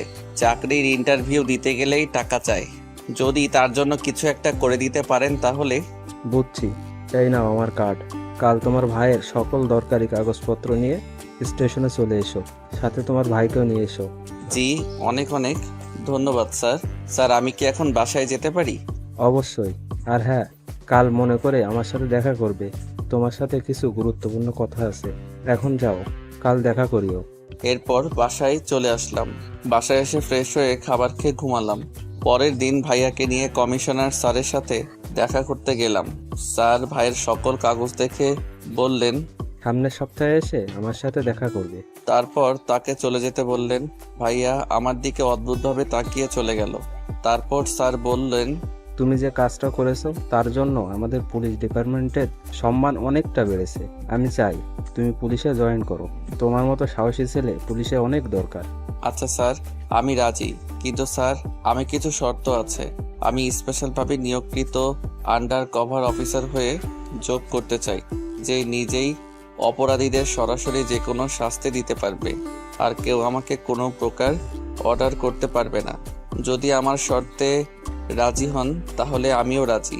ঠিক আছে, আমাকে একদিন সময় দাও, কাল তোমাকে জানাবো। তোমার নাম্বারটা দাও। স্যার একটা কথা, আমি আমার বন্ধুদেরকেও আমার সহযোগী হিসেবে চাই। যদি তারা রাজি হয় আমি ওদের সাথে কথা বলবো, যদি আপনি আমার শর্তে রাজি হন। ওকে, তুমি এখন যাও, কাল ফোন দিলে চলে এসো। তোমার বন্ধুদের সাথে কথা বলে দেখো, তারা রাজি হলে তাদেরকেও নিয়ে এসো। বাসায় ফিরে লাঞ্চ করে ঘুমালাম। বিকালে নাইমের ফোনে ঘুম ভাঙলো। আরে দুলা ভাই, কই আছিস? মাঠে চলে আস, খেলা আছে। বাজি ধরছি 3,000 টাকা। আবে সালা, সম্মান দিয়ে কথা বল। আর এখন ঘুমে আছি, আমি যেতে পারবো না। তোর সম্মানের গুলি মারি। ভাই আস না প্লিজ। ওকে, আসবো যদি খেলায় জিততে পারি। 2,000 টাকা আমার। যা ভাগ খালা, আমরা কি আঙুল চুষবো? তোমরা আঙ্গুল চোষো আর ললিপপ চোষো, তাতে আমার কিছু যায় আসে না। ভাই এমন করিস কেন? আয় না প্লিজ। আমার শর্তে রাজি থাকলে আসতে পারি, না হলে বলো, আমি ঘুমাবো। আচ্ছা রাজি, আয়। এরপর ফ্রেশ হয়ে মাঠে চলে আসলাম। খেলা শুরু হলো। প্রথমে বিপরীত দল ব্যাটে গেল। 12 ওভারের খেলা। ওরা 11 ওভারে 125 করে অল আউট হয়ে গেল। 126 রানের টার্গেট। এরপর আমরা ব্যাটে 6 ওভারে 3 উইকেটে 28 রান করছে। এবার আমি ব্যাটে গেলাম। আমি টিকে আছি, আমার পার্টনার চেঞ্জ হচ্ছে বারবার। শেষ পর্যায়ে 6 বলে 6 রান লাগবে। আমাদের 8 উইকেট পড়ে গেছে। আমি এখন ব্যাটে। লাস্ট ওভারের ফার্স্ট বল ডট গেল। সেকেন্ড বল করলো ফুল টাচ বল। চোখ বুজে গায়ের জোরে ব্যাট চালালাম। আমাদের দলের সবাই চিল্লিয়ে উঠলো। আমি চোখ খুললাম, চেয়ে দেখি বল শূন্যে ভাসছে। বলের দিকে লক্ষ্য করে দেখলাম বলটা রাস্তা দিয়ে হেঁটে যাওয়া একটা মেয়ের একদম পাশে গিয়ে ল্যান্ড করলো। মেয়েটি মাঠের দিকে ফিরে তাকালো। এ কি, মেয়েটার কেউ নাই, এ তো মিহি। তারপর মিহি বলটা নিয়ে মাঠের ভিতরে আসলো, একেবারে আমার সামনে এসে দাঁড়ালো। আমি ওর রাগী চেহারায় হারিয়ে গেছি। মিহু আমার গালে ঠাস করে 10 কিলো ওজনের একখান চট বসিয়ে দিল। ভাই কি বলো, মিহু দেখতে যেমন সুন্দর সেই সাথে সেই লেভেলের রাগী। চর খেতে বাস্তবে ফিরলাম। গালে হাত দিয়ে সামনে তাকিয়ে দেখি মিহি দাঁড়িয়ে। আরে ওই তো রাস্তায় ছিল, এখানে কেমনে আসলো? চারপাশে তাকিয়ে দেখি মাঠে কোনো পশু পাখিও নাই, শুধুমাত্র আমরা দুইজন ছাড়া। সবগুলো আমারে ফেলেই হাওয়া হয়ে গেছে। আমি চারপাশে তাকিয়ে দেখছি কোনো পথ দিয়ে সহজে পালানো যাবে। এমন সময় মিহি আমার তলপেটটা ঘুষি দিল। ওমা বলে আমি ব্যথায় পেটে হাত চেপে ধরে সামনে ঝুঁকে গেলাম। সামনে ঝুঁকতেই কান চোয়াল বরাবর দিল এক থাপ্পড়। ভাই, যদি কেউ মেয়েদের হাতের থাপ্পড় খেয়ে থাকেন তাহলে বুঝতে পারছেন কেমন লাগে। বাস্তবে আম্মু ছাড়া কোনো মেয়ের মার খাই নেই। মাঠে পড়ে গেলাম, এক হাত পেটে আর এক হাত গালে দিয়ে শুয়ে আছি। মিহি কোনো সময় বা সুযোগ না দিয়েই আমার বুকের উপর বসলো, আর বসতেই আমার চুলগুলো মুঠি করে ধরলো। এরপর শুরু হলো ঝাঁকানি। মনে হচ্ছে আমার ঘাড়, মাথা আর চুলের উপর দিয়ে 2009 সালের মতো একটা আইলা ঝড় বয়ে চলেছে। কতক্ষণ ঝাঁকাইলো বলতে পারবো না। ছেড়ে দেওয়ার পর মনে হলো আমার মাথা আর আমার শরীরের সাথে জুড়ে নেই, যেন আলাদা হয়ে গেছে। চুল ছেড়ে দেওয়ার পর আমি মিহির দিকে তাকালাম। চোখে চোখ পড়তেই দেখি মিহির চোখ দিয়ে আগুন ঝরছে। আমি ওর চোখের দিকে তাকিয়ে থাকার সাহস পাইনি। মাটিতে মাথা দিয়ে চোখ বুজে শুয়ে রইলাম। মিহি এখনো আমার বুকের উপর বসে আছে। হঠাৎ জোরে উম্মা শব্দ করে গালে একটা কিস করে উঠে দাঁড়ালো। গালে মিহির নরম ঠোঁটের ছোঁয়া পেয়ে চোখ খুলে দেখলাম মিহি আমার বুকের উপর থেকে উঠে যাচ্ছে। মিম দাঁড়িয়ে আমার দিকে একটু সময় চেয়ে থেকে চলে গেল। আমি মিহির দিকে হা করে চেয়ে আছি। মিহি একটুখানি সামনে গিয়ে ফিরে তাকালো। মিহি ফিরে তাকাতেই আমি জোরে বললাম, ইয়াহু বলে চেঁচিয়ে উঠলাম। মিহি আমার কাণ্ড দেখে একটা মুচকি হাসি দিল। হাসিটা সোজা আমার বুকে এসে লাগলো। 2 হাত দিয়ে হাটে জায়গায় চেপে ধরালাম। আমি বুকে হাত দিয়ে মিহির দিকে তাকিয়ে আছি। আমার বুকে হাত দেওয়া দেখে মিহি শব্দ করে হেসে উঠলো। পাগল একটা। বলে সামনে তাকিয়ে হাঁটতে শুরু করলো। আমি ওর যাওয়ার পথে চেয়ে আছি। এমন সময় কেউ আমার পায়ে জোরে এক লাথি দিল। পিছনের দিকে তাকিয়ে দেখি হারামিরা দাঁড়িয়ে হাসছে। কিরে, কেমন কেলানি দিল? আর তুই খাইলি কেমন? পেট ভরছে? নাইমের কথা শুনে সবকটা জোরে জোরে হাসতে লাগলো। আমি উঠে বসতে গেলাম, কিন্তু মিহি এমন ঝাঁকাইছে যে উঠতে গেলে ঘাড়ে ব্যথা পেলাম। ফের শুয়ে পড়লাম। এটা দেখেই সবগুলো আবার হাসতে শুরু করলো। হাসতে হাসতে সবগুলো মাঠে গড়াগড়ি খাচ্ছে। আমি মনে মনে ভাবছি, দাঁড়া হালারা, আমি একবার সুস্থ হয়ে নেই, তোদেরকেও তোদের গার্লফ্রেন্ডের হাতে এমন কেলানি খাওয়াবো। ওই চুপ হালার পুতেরা, আগে আমাকে টেনে তোল। মাগো, আমি আজকে চুল কেটে ফেলবো। কেন রে, ভাবি তোকে সেই চুপ হালা লুচ্চা। আমার বউ আমাকে মারুক তাতে তোর কি? ওই বেটা, আমার বোন কবে তোকে বিয়ে করলো? আলা আমাকে রাইকে তো কেটে পড়লি। এখানে কি কি হয়েছে তা তুই কেমনে জানবি? উফ কি হাসি রে বাইরে, হাসি দেখে জীবন পার করে দিতে পারি। ভাই অনেক দূর চলে গেছি, ফিরে আই। ভাই উঠতে পারবি নাকি ধরে ওঠাতে হবে? হালাও উঠতে পারলে আমি এই মাঠের মাঝে শুয়ে থাকতাম। এরপর বন্ধুরা আমাকে উঠিয়ে কাছের হসপিটালে নিয়ে গেল। ডক্টর কিছু ওষুধ লিখে দিল আর ঘাড়ে প্যাড ব্যবহার করতে বললো। এরপর বাইরে এসে ফার্মেসি থেকে ওষুধগুলোর প্যাড নিলাম। পয়সাটা টাকা দে। টাকা কি গাছ দিয়ে পড়ে নাকি? কই দিয়ে পড়ে আমি জানি না, তুই টাকা দিবি ব্যাস। হালা ছিলাম ঘুমে পড়ে, ফোন করে ডাকলি তুই, বিপদের সময় আমারে ফেলে চলে গেলি। তোর জন্যই আমার এই অবস্থা। তো কি করব, মার খাওয়ার জন্য দাঁড়িয়ে থাকবো? এ তো সেই কথা হয়ে গেল যে সারের সামনে গিয়ে বলি, আই বায়েল মুঝে মার। রাকিব নাইম শালাকে ধরতো, তোকে মামার দোকান দিয়ে খাওয়াবো। আরে আগে বলবি না? রাকিব নাইমকে ধরে রাখলো, আমি ওর পকেট থেকে ওয়ালেট বের করার চেষ্টা করছি। হালা খাওয়ার কথা শুনলেই হয়। মোটু স্যার আমাকে, তোকে বিরিয়ানি খাওয়াবো। আমি নাইমের পকেট থেকে ওয়ালেট বের করে নিলাম। রাকিব ছাইরা দে হালাকে, আর হোটেলে নিয়ে যা, পেট পরে খাবি। নাইম নিজেই খাওয়াতে চাইছে। হালা তোকে তো হালা না দুলাভাই বলার, ধর তোর ওয়ালেট। নাইম ওয়ালেট খুলে দেখলো ও কয়েকটা খুচরা টাকা ছাড়া কিছুই নাই। হালা এটা কি হইলো? এইটা তোর শাস্তি, আমি বাসায় যাচ্ছি, তুইও যা। বাসায় যাওয়ার ভাড়াটা দে তো। হাইটা হাইটা যা। কি হাইটে হাইটে বাসায় গেলে আমাকে আর খুঁজে পাবি না। যখন আমাদের রাইকা পালাইছিলি তখন তো ভাবিস নাই তোর বোন আমার কি হাল করবে। এখন নিজের বেলায় যত চিন্তা, যা ভাগ হালা। আমি ট্যাক্সিতে উঠে বাসায় চলে আসলাম। বাসায় গিয়ে কলিং বেল বাজাচ্ছি। দরজা খুললো আমার ভাবি। সে আমায় দেখে অবাক হয়ে বলে, কিরে এখানে সুস্থভাবে আসলি ঘাড়ে প্যাড লাগিয়ে? কি হয়েছে? আর বললো না ভাবি, তোর সুইট কিউট দজ্জাল যায় আমার এই হাল করছে। কি বললি আর একবার বলতো, আমি ঠিক শুনতে পাইনি। আমার যা তলে তলে টেম্পো চালাও আর বললি হরতাল। কি হয়েছে রে দিয়া? কে টেম্পু চালায়? এই কেলো করছে, মা জানলে আমাকে আর শান্তিতে থাকতে দিবে না। ভাবি প্লিজ। না, কোনো কথা শুনবো না। মা দেখে যাও তোমার ছোট বৌমা তোমার ছোট ছেলের কি হাল করছে। দেখি দেখি কি আমার ছেলেটার কি করলো। মা দরজার কাছে আসলো, আসতে হা করে আমার দিকে তাকিয়ে আমাকে দেখতে লাগলো। তারপর জোরে জোরে হাসতে লাগলো। ভাবিও সেই সাথে চোখ দিল। কে আমার ছেলেটাকে এমন ভাবে জব্দ করলো? তাকে দ্রুতই এই বাসায় আনতে হবে। কই জলদি বল আমার বৌমার বিষয়। কি? কেডা তোমার বৌমা? যে তোর এই হাল করছে সেই। তোর বলতে হবে না, একটা ছবি দেখাতো আমার বৌমার। আর নামটা বলতো। আগে আমাকে ঘরে তো ঢুকতে দাও। আগে নাম বলবি, তারপর ছবি দেখাবি, না হলে ঘরে ঢুকতে পারবি না। বিয়ে না হতেই এই অবস্থা, বিয়ে হওয়ার পর তো। এত বেশি কথা বলিস কেন? নাম বল। ডাক নাম মিহি, পুরো নাম জানি না। আর ওর কোনো ছবি নেই আমার কাছে। কি বললি? প্রেম করিস অথচ গার্লফ্রেন্ডের নাম জানিস না? কোনো ছবি নেই ফোনে? তুই তো জাতির কলঙ্ক। ভাবি চুপ। আমার বৌমার ছবি আর ফুল ডিটেলস নিয়েই হাজির হবি, তারপর তোকে ঘরে ঢুকতে দিব। আর যদি না নিস তোকে ঘরেও ঢুকতে দিব না, আর তোর খাবারও বন্ধ। ভাবি আমুর পাশে দাঁড়িয়ে মিটি মিটি হাসছে। ভাবি তুই মাকে একটু বোঝাও, কাল সব এনে দিব প্লিজ। ও কি বুঝাবে আমাকে? আমি যা বলছি তাই কর। ঠাস করে দরজা বন্ধ করে দিল। আমি বাইরে দাঁড়িয়ে নাইমকে ফোন দিলাম। হালাই রিসিভ করে না, 6-7 বার কল দেওয়ার পর ধরলো। হালার পুত কই মরছিলি? জলদি তোর বোনের ছবি সহ ফুল ডিটেলস টেক্সট কর 10 মিনিটের ভেতর। হালা আমি এখন রাস্তায় আছি, হেঁটে হেঁটে বাসায় যাচ্ছি। আর কি ওর জন্ম কুণ্ডলি নিয়ে বসে আসিস নাকি? আচ্ছা আচ্ছা রাগিস কেন? কয়েকটা ছবি সেন্ড কর প্লিজ। যা হালা, দিব না।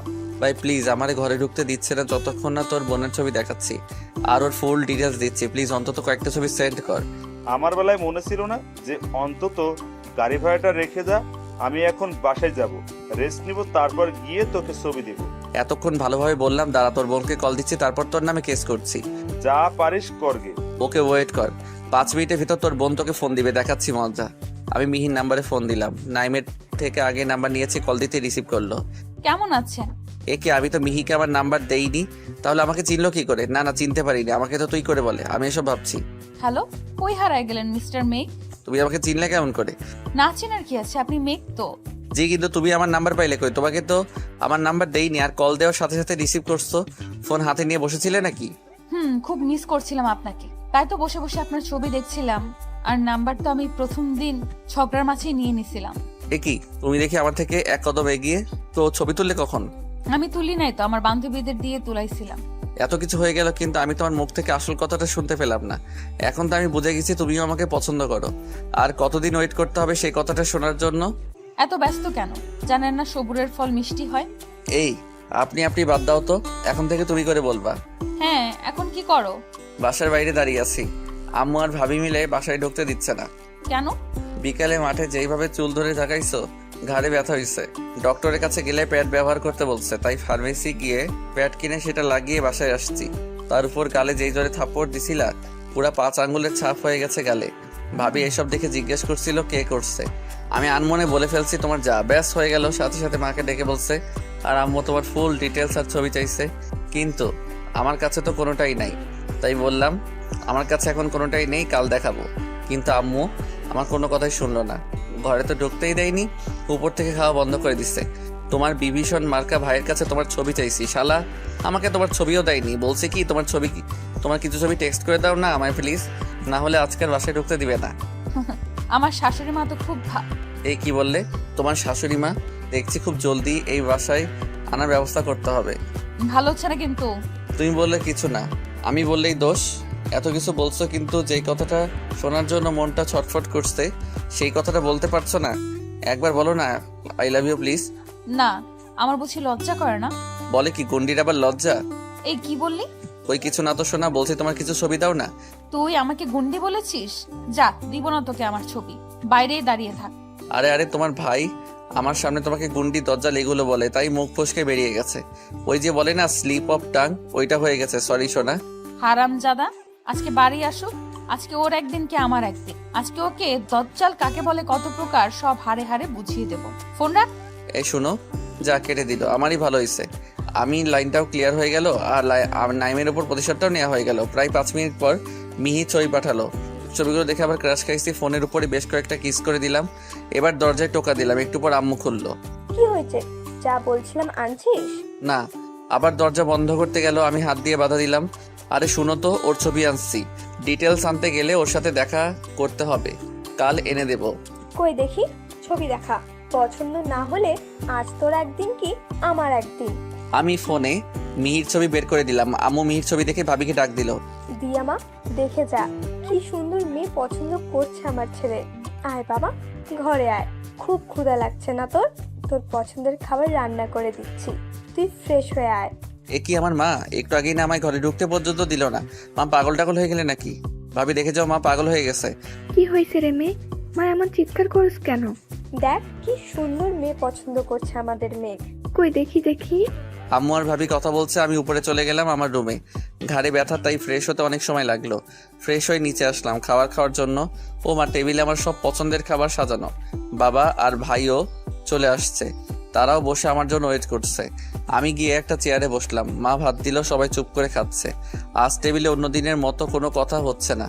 এমন সময় আম্মু বলে উঠলো, বাবা, কবে আনছিস আমার ছোট বৌমাকে? কথা শুনে আমি বিষম খেলাম। কাশতে কাশতে মুখ দিয়ে লালা বেরিয়ে গেল। খাবার সময় এসব কথা বলার কি দরকার ছিল? কি এমন বললাম? শুধু কবে আমার বৌমাকে বাসায় আনবে তাই জিজ্ঞেস করলাম। মা, এখনো বিয়ে হয়নি ওদের। তো কি হয়েছে, হয়ে যাবে। আমি কোনো কথা না বলে চুপ করে আমার রুমে চলে আসলাম। শুয়ে রেস্ট নিচ্ছি, ঘুম ঘুম পাচ্ছে। এমন সময় ফোন বেজে উঠলো। ফোন হাতে নিয়ে দেখলাম মিহির বাবার ফোন, মানে কমিশনার স্যারের ফোন। স্যার কেমন আছেন? ভালো। শোনো, আমি আরও কিছু অফিসারের সাথে তোমার বিষয়ে কথা বলেছি, তারাও রাজি হয়েছে, কিন্তু একটা শর্ত দিয়েছে। যে কোনো অপরাধীকে জানে মারার আগে তার সকল অপরাধের প্রমাণ আগে জমা দিতে হবে, তারপর তাকে মারতে পারবে। জি স্যার, বুঝছি। আপনি কাল 11টার দিকে সকল অফিসারদের নিয়ে একটা মিটিং ডাকুন। আমি আমার ফ্রেন্ডের নিয়ে মিটিংয়ে উপস্থিত হব। স্যার, আরেকটা কথা ছিল। বলো। স্যার, আমার ফ্রেন্ডের ভিতর আপনার ছেলেও আছে। আমি চাই নাইমও আমার সাথে পুলিশে যোগদান করুক। নাইমের ইচ্ছা থাকলে করতে পারে। ইনফ্যাক্ট আমিও চাই নাইম পুলিশে জয়েন করুক। অনেক অনেক ধন্যবাদ স্যার, কাল একেবারে মিটিংয়ে দেখা হবে। ওকে। এরপর ঘুমিয়ে গেলাম।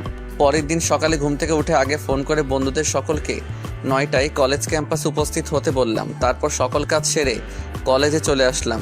9টার দিকে সবাই চলে আসলো। সবার শেষে নাইম আসলো খোঁড়াতে খোঁড়াতে। পুরো চেহারার বায়োগ্রাফি চেঞ্জ হয়ে গেছে। কিরে, তোর এই অবস্থা হলো কি করে? হালা, তুই কথা বলবি না আমার সাথে? আর বলবি তো কি হয়েছে? আর বেগ তোকে কি করেছে? ওই হালার জন্য আমার এই অবস্থা। না জানি মেয়েকে ফোন দিয়ে কি বলছে, আর আমি বাসায় যেতেই আমাকে কেলাতে শুরু করছে। শালা রাতে ব্যথার জন্য ঘুমাতে পারিনি। তখন আমার কথা শুনলে এত কিছু হইতো না। তাছাড়া ধন্যবাদ শালা, তোর জন্য আমাদের লাইনটা সেট হয়ে গেছে। তোর মতো শালা থাকলে কোনো ছেলেরই প্রেম কেউ ঠেকাতে পারবে না। এর জন্য তোকে কাল ট্রিট দিব। যা, তোর ট্রিটের গুষ্টি কিলাই। আরে বাদ দে তো তোদের নাটক, যা বলার জন্য এত সকাল সকাল ডাকে তাই বল। আচ্ছা বলছি, আমি একটা কাজ করতে চলেছি, আমি চাই তোরাও আমার সঙ্গ দে। বলতে পারিস তোদেরকে সবসময় আমার পাশে প্রয়োজন। কি এমন কাজ করতে চলেছি ভাই? নির্ভাবে কোনো বিষয় হলে আমি নাই। না রে, তোরা হয়তো শুনছিস, গত পরশু এই শহরের সব থেকে বড় মাস্তান ইয়াসিন শিকদারের ডানহাত ইউসুফ আমাদের কলেজের পিছন গেটের রাস্তায় মারা গেছে। সাথে আরো 4 জন ছিল, আর কলেজের ভিতরে আরো 6 জন ছিল। রাস্তার ওই 5 জনকে আমি মারছি, আর ভিতরের গুলো পুলিশের সাথে গোলাগুলিতে মারা গেছে। ওরা সবাই অবাকের চূড়ান্ত পর্যায়ে পৌঁছে গেছে। কি এত কিছু হয়ে গেছে আর আমাদের জানে না? কিভাবে কি হয়েছে খুলে বল। আমি ওদেরকে সেদিনের রাতের সব কাহিনী খুলে বললাম। তারপর কমিশনার স্যারের সাথে যেসব কথা হয়েছে সেগুলো বললাম। এখন বল, তোরা কি আমার সাথ দিবি? না হলে বল, আমি তোদেরকে জোর করব না। আর কি বলিস, আমরা সবাই তোর সাথে আছি। কিন্তু তোমার বাবার থেকে মত নিতে হবে। আমি তোর বিষয়ে তোর বাবাকে বলছি, শ্বশুর আব্বা রাজি হয়েছে। আর শোন, আজ 11টায় একটা মিটিংয়ে যেতে হবে সবাইকে, তাই সবাই এখনই বাসায় গিয়ে রেডি হয়ে আয়। আর এতক্ষণ যা কিছু বললাম তার সবকিছু যেন সিক্রেট থাকে, এমনকি তোদের মা বাবাও যেন জানতে না পারে। এরপর সবাই মিটিংয়ে গেলাম, সেখানে অনেক অফিসার ছিল, তারাও আমার দেওয়া শর্তে রাজি হলো। এরপর ঠিক হলো আমাদের স্পেশালভাবে 1 বছরের ট্রেনিং দেওয়া হবে।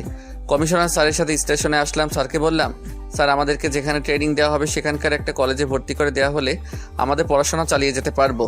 আমি সব ব্যবস্থা করে দিব, তোমরা চিন্তা করো না। আর সামনের মাসের 1 তারিখ থেকে ট্রেনিং শুরু হবে।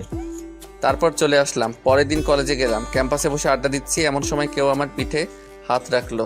বন্ধুরা সব আমার পিছে তাকিয়ে এক এক করে উঠে গেল। আমি পিছনে তাকিয়ে দেখি মিহি। ওরা চলে গেল কেন? আমি ইশারায় চলে যেতে বলেছি। কেন? ওমা, তোমার সাথে কথা বলবো, সেখানে ওরা থেকে কি করবে? তাছাড়া ভাই ছিল না ওদের সাথে, আমার বুঝি লজ্জা শরম নাই? ওরে আমার লজ্জাবতী লজ্জারে, দেখি দেখি তাকাও আমার দিকে। মিহি আমার দিকে তাকাতে ওর গেলে একটা কিস করে দিলাম। এই কি করছো? সবাই দেখছে তো।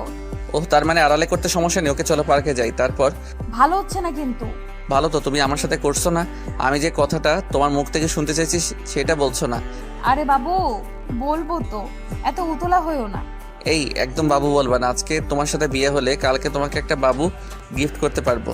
ওকে ওকে, তো কি বলে ডাকবো তোমায়? যা খুশি বলো, কিন্তু বাবু বলে ডাকবা না। ওকে চলো, ফুচকা খেতে যাবো। এই আগে তোমার ফুল ডিটেলস বলো। আজকে বাসায় গিয়ে যদি বলতে না পারি তাহলে নিশ্চিত আমাকে বাসা থেকে বের করে দিবে। ওকে বলছি। এরপর মিহি ওর ফুল ডিটেলস বললো। এবার চলো ফুচকা খেতে। এই তুমি না ইন্টার ফার্স্ট ইয়ারের স্টুডেন্ট, যাও তোমার ক্লাস চলছে, আর তুমি যাবে ফুচকা খেতে? যাবো না, আগে ফুচকা খাবো তারপর ক্লাসে যাবো।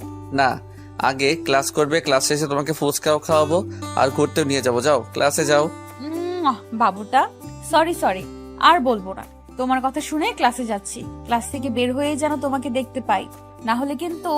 আরে কথায় কথায় রেগে যাও কেন? যাও, তোমার ক্লাসের সামনে দাঁড়িয়ে থাকবো। মিহি চলে গেল ক্লাসে, বন্ধুরা ফিরে আসলো।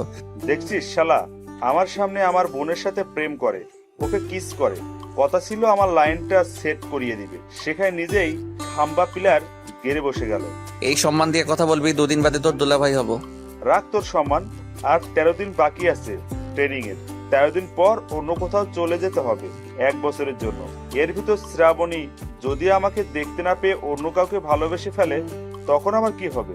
তোকে 1 সপ্তাহ সময় দিলাম, এর ভিতর যদি আমার লাইনটা সেট করিয়ে দিতে না পারিস, তাহলে তোর এই ভিডিও আমি বাবাকে দেখাবো। তারপর কি হবে তুই নিজেই ভেবে দেখ। আরে ভাই রাগ করিস কেন? আমি কি বলছি তোর লাইন সেট করে দিব না? আর আমার সাথে মিহির ভালো আন্ডারস্ট্যান্ডিং তৈরি না হলে তোর বিষয়টা ওকে বললে তোকে তো কেলানি দিবে, সাথে আমাকেও দিবে। আমি এত কিছু বুঝি না, 1 সপ্তাহের ভিতর সব ঠিক করে দিবি। আচ্ছা দিব, এখন চল ক্লাসে যাই। এরপর ক্লাসে চলে গেলাম। 12:37 বাজে। সেই 1 ঘন্টা আগে থেকে মিহির ক্লাসের সামনে দাঁড়িয়ে আছি। 40 বাজতেই স্যার বেরিয়ে গেল। তারপরে মিহি আর ওর বান্ধবীরা বেরোলো। ওদের নিয়ে চলে আসলাম ক্যান্টিনে। সবার জন্য ফুচকা অর্ডার করলাম। মিহি সহ মিহির বান্ধবীরা মোট 5 জন আর আমি। মিহি আমাকে ওদের সাথে পরিচয় করিয়ে দিল। আমি ওদের সাথে কথা বলে একটু ভাব জমানোর চেষ্টা করছি। মাঝে মাঝে মিহির দিকে তাকাচ্ছি। এমনিতেই মেয়েরা ঝাল বেশি দিয়ে ফুচকা খায়, তার উপর মিহি রেগে গেছে, তাই ঝালে আর রাগে মিহির গাল লাল হয়ে গেছে। আমি ওকে এই অবস্থায় দেখে আবারও 1 দফা প্রেমে পড়ে গেলাম। তাই ওর বান্ধবীদের সাথে কথা বলে ওকে আরো বেশি রাগানোর চেষ্টা করছি। আগে 1 প্লেট খেয়েছিল আর 1 প্লেট খাচ্ছিল। প্লেট শেষ হতেই পার্স থেকে টাকা বের করে ওর বান্ধবীদের বলল, তোরা যত পারিস খা, আমি ওকে নিয়ে যাচ্ছি। বলে আমার কাছে এসে আমার শার্টের কলার ধরে দাঁড় করালো। এরপর টেনে নিয়ে যেতে লাগলো। আমি ঘটনার আকস্মিকতায় বোবা হয়ে গেছি। মিহি চোখ রাগে লাল হয়ে গেছে। আমি নিশ্চিত এখন কোনো কথা বললেই আমার কপালে দুঃখ আছে। আমি চুপচাপ ওর সাথে যেতে লাগলাম। ক্যাম্পাসের সবাই আমাদের দিকে তাকিয়ে আছে। কলেজ গেট থেকে বেরিয়ে একটা রিক্সা ডাক দিল। এরপরে উঠে আমাকে বলল, তাড়াতাড়ি ওঠ। আমি উঠে পড়লাম। এখনো কলার ছাড়ে নাই। আমি তো ভয় দরদর করে ঘামছি আর আমার রুমালটা দিয়ে কপালের ঘাম মুছছি। এই তোর বাসার ঠিকানা বল। কেন কেন বলার সাথেই কলার ছেড়ে চুল ধরলো। ধরেই ঝাঁকানি শুরু। আমার মুখ দিয়ে যেই আহ শব্দটা বেরিয়েছে সেই অমনি আমার হাত থেকে রুমালটা নিয়ে মুখে ভরে দিল। এরপর রিক্সায় বসে যত রকমভাবে মারা যায় সকলভাবে মারলো। কিছুক্ষণ পর ছেড়ে দিয়ে, এই তোর বাসার ঠিকানা বলতে বললাম না? আমি ওর কথা শুনে ওর মুখের দিকে তাকালাম। ওর চোখে চোখ পড়তে আমি চোখ নামিয়ে নিলাম। তারপর চুপচাপ বাসা ঠিকানা বলে দিলাম, কারণ খুব ভালো করে জানি এখন ওর কথা না শুনলে আবার আমার কপালে কেলানি আছে। এই কদিনে এতটা ঠিক বুঝে গেছি। একটু বাদেই রিক্সা আমার বাসার সামনে গিয়ে থামলো। ফের আমার কলার ধরে নামালো। তারপর মিহি নিজেই ভাড়া মিটিয়ে আমাকে টেনে নিয়ে গিয়ে কলিং বেল বাজালো। আম্মু এসে দরজা খুললো। দরজা খুলতেই আম্মু হা হয়ে গেল। মুখ যেন আর কখনো বন্ধ হবে না। চোখের সামনে নিজের ছেলের কলার একটা মেয়েকে ধরে রাখতে দেখলে যা হয় আর কি। মিহি চোখ গরম করে আমার দিকে তাকালো, জানতে চাইছে, এই মহিলাকে? আমার আম্মু আর আম্মু ও মিহি তোমাদের যার ছবি দেখিয়েছিলাম। মিহি আমার কলার ছেড়ে আম্মুকে 5-6 সালাম করলো। থাক মা, ওই তুই চেয়ে চেয়ে দেখছিস কি? মেয়েটাকে নিয়ে ভেতরে আয়, ঘেমে ভিজে গেল মেয়েটা। আম্মুর কথা শুনে মনে হচ্ছে আমি এ বাসার চাকর। আয় মা, ভিতরে আয়। আম্মু মিহির হাত ধরে ভিতরে নিয়ে গেল। এরপর ভাবিকে ডাক দিল। দিয়া মা, কই তুই? দেখ কে আসছে আমাদের বাসায়। কে এসেছে মা? আরে নিজে এসে দেখ না। ভাবি কিচেন থেকে বেরিয়ে দেখে একটা মেয়ে মার সামনে সোফায় বসে আছে। তার মুখ দেখা যাচ্ছে না। ভাবি তাদের সামনে চলে আসলো। সামনে এসে দেখে মেয়েটি আর কেউ নাই, মিহি। কেননা ফ্যামিলির সবাই মিহির ছবি দেখেছিল। ভাবির সাথে সাথে মিহিকে জড়িয়ে ধরে একটু পর ছেড়ে দিয়ে, মা, মেঘ জীবনে একটা কাজের কাজ করছে। এমন একটা সুন্দর মেয়েকে আমার যা হিসেবে পছন্দ করছে। আমি দরজায় দাঁড়িয়ে ওদের কাহিনী দেখছি। আমার দিকে কারো কোনো খেয়ালই নেই। আমি কোনো কথা না বলে নিজের রুমের দিকে যেতে ধরলাম। তখন মিহি বলে, আন্টি জানেন আপনার ছেলে কি করছে? এই কি মা, আমার ছেলেকে ভালোবাসিস আবার আমাকে আন্টি বলছিস? আন্টি নয়, আম্মু বল। আর কি করছে বেয়াদবটা? আন্টি তোমার ছেলে আমার সামনে আমার বান্ধবীদের সাথে ফ্লার্ট করে। তুমি বলো কোনো মেয়ে কি এটা সহ্য করতে পারে? পরে আমি যখন ওর দিকে রেগে তাকালাম, ও আরো বেশি করে ফ্লার্ট করতে শুরু করলো। তাই ওর কলার ধরে তোমার কাছে নিয়ে আসছি। ভুল কিছু করলে মাফ করে দিবেন। তুমি কোনো ভুল কিছু করো নাই বোন। একদম ঠিক করেছিস মা। আমি সিঁড়ি দিয়ে উঠলে তাদের কথা শুনছি। মাঝপথে উঠতেই, এই যে নবাব সাহেব, দাঁড়ান, একটু এদিকে আসেন। আমি বুঝতে পারছি এবার আম্মু আর ভাবি মিলে সার্ফ এক্সেল দিয়ে ধুলাই করবে। তাড়াতাড়ি উঠে রুমে ঢুকে দরজা ভিতর থেকে বন্ধ করে দিলাম। বাইরে থেকে আম্মু বলছে, তুই আমার মেয়েটাকে কাঁদিয়েছি, আজই তোর খাওয়া বন্ধ। আগে রুম থেকে বের হো, তারপর তোকে দেখছি। আমি খাবো না, দরজাও খুলবো না। বিয়ার গ্রিলস বলছে মানুষ খাবার ছাড়া 4 সপ্তাহ বেঁচে থাকতে পারে। আমি আরো কিছুদিন বাঁচতে চাই। দরজা খুললে আজকেই মারা পড়বো। তাই তোমরা এখন আসতে পারো। থাক ভিতরে, বাইরে আসলে আজ তোর খবর আছে। এরপর তারা চলে গেল। আমিও ফ্রেশ হয়ে শুয়ে পড়লাম। কখন যে ঘুমিয়ে পড়েছি বলতে পারবো না। ঘুম ভাঙার পর ফোন হাতে নিয়ে দেখি 6:30 মতো বাজে। আমি উঠে বাথরুমের দিকে এগোতে লাগলাম ফ্রেশ হওয়ার জন্য। পরক্ষণে দুপুরের ঘটনাটা মনে পড়ে গেল। ফ্রেশ হয়ে শব্দ না করে দরজা খুললাম। মাথা বের করে দেখার চেষ্টা করলাম রুমের আশেপাশে কেউ আছে কিনা। কেউ নেই। আমি রুম থেকে বের হয়ে সিঁড়ির কাছে আসলাম। নিচে তাকাতেই দেখি মা, ভাবি আর মিহি 3 জন মিলে টিভি দেখছে আর গল্প দিচ্ছে। মিহি এখনো তার বাসায় যায় নাই, আমাকে কেউ দেখে নাই। আমি দরজার দিকে তাকিয়ে দেখি দরজা খোলা। আমি সিঁড়িতে বসে জুতা খুলে হাতে নিলাম। এরপর শব্দ না করে নিচে নামলাম। নেমে চুপি চুপি দরজার দিকে এগোলাম। দরজার দিকে 3 হাত মতো দূরে থাকতেই এই দাঁড়া। আমি সোজা দাঁড়িয়ে গেলাম। তাদের দিকে তাকিয়ে দেখে আম্মু বসা থেকে উঠছে। আর তার কথা শুনে ভাবি ও মিহি আমার দিকে তাকালো। মুহূর্তেই তারা আবার দরজার রূপে ফেরত আসলো। আমি আর না দাঁড়িয়ে এক দৌড়ে বাসার বাইরে চলে আসলাম। পিছন থেকে তারা কিছু বলছে, কিন্তু আমি আর সেদিকে খেয়াল করি নাই। এরপর আমাদের বন্ধুদের আড্ডা দেওয়ার জায়গায় চলে আসলাম। দেখি সবগুলো বসে আড্ডা দিচ্ছে। আমিও ওদের সাথে যোগ দিলাম। 10টার দিকে সবাই বাসার দিকে রওনা দিল। বন্ধু, আমি কি আজকে তোর বাসায় থাকতে পারি? কি ব্যাপার, তোর লক্ষণ ভালো ঠেকছে না আমার কাছে। তোর বেটা মজা করিস না, এমনিতেই পেড়ায় আছি। কেন, আজকে আবার ক্যালারি দিছে নাকি? হ্যাঁ রে ভাই, কি বলবো। আজকে কলেজ থেকে সকলের সামনে দিয়ে আমার কলার ধরে টেনে নিয়ে গেছে। কোথায় জানিস? সোজা আমার বাড়ি। আমার মার কাছে গিয়ে বিচার দিছে। ওদিকে মা তো ওর ছবি দেখে ওকে পছন্দ করে ফেলছিল। ওকে আজকে দুপুরে সব কাহিনী খুলে বললাম। ফলস্বরূপ আমি এখন বাসা ছাড়া। তোর বোন হয়তো এখন আমার বাসায় বসে আছে। ভাই, আজকে রাতটা থাকতে দে প্লিজ। কালকে মার রাগ কমে যাবে, তারপর সব ঠিক হয়ে যাবে। নাইম এতক্ষণ আমার কথা শুনে হাসতে হাসতে রাস্তায় গড়াগড়ি খাওয়ার অবস্থা। ওই বেটা আমি পারছি না আমার জ্বালায়। আর তুই আমার কথা শুনে হাসছিস। সরি ভাই, কিন্তু কি করব, তোর কাহিনী শুনে হাসি আটকে রাখতে পারছি না। এরপর দুইজনে হেঁটে হেঁটে নাইমদের বাসার দিকে যাচ্ছি।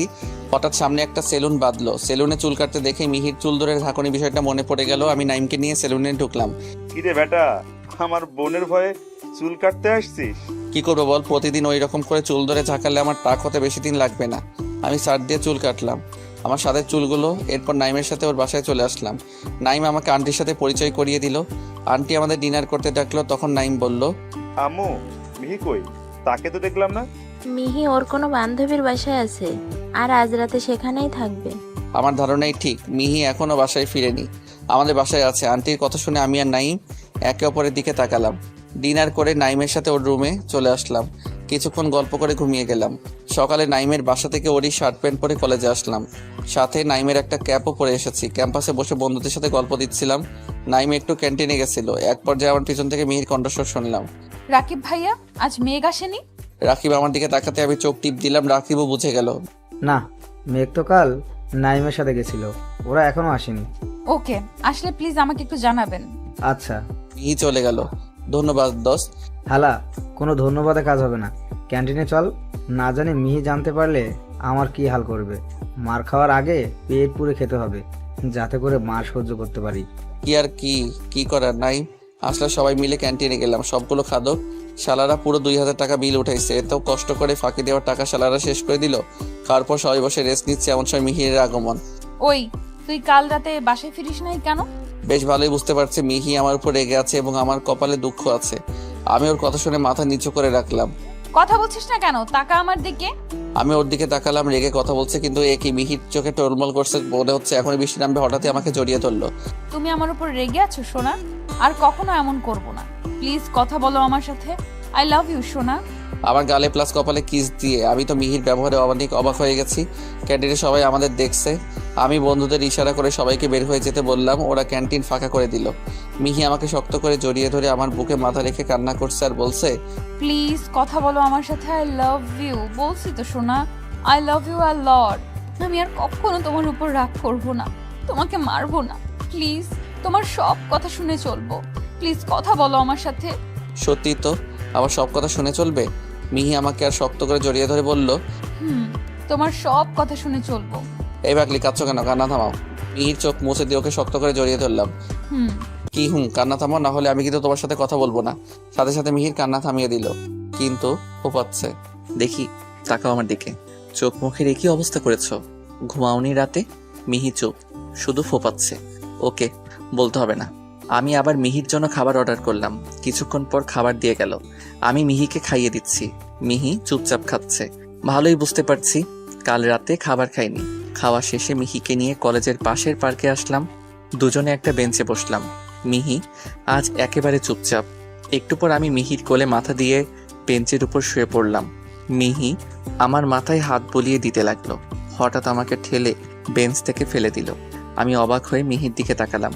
মিহির দিকে তাকিয়ে দেখি মিহি আবার আগের সেই রাগী মুডে ফেরত এসেছে। ওই, তুই চুল কাটলি কেন? কার অনুমতি নিয়ে চুল কাটছিস? কার আবার অনুমতি নিব? আমার চুল আমি কাটছি। চুল তোর হতে পারে, কিন্তু তোর চুলের উপর তোর থেকে আমার অধিকার বেশি।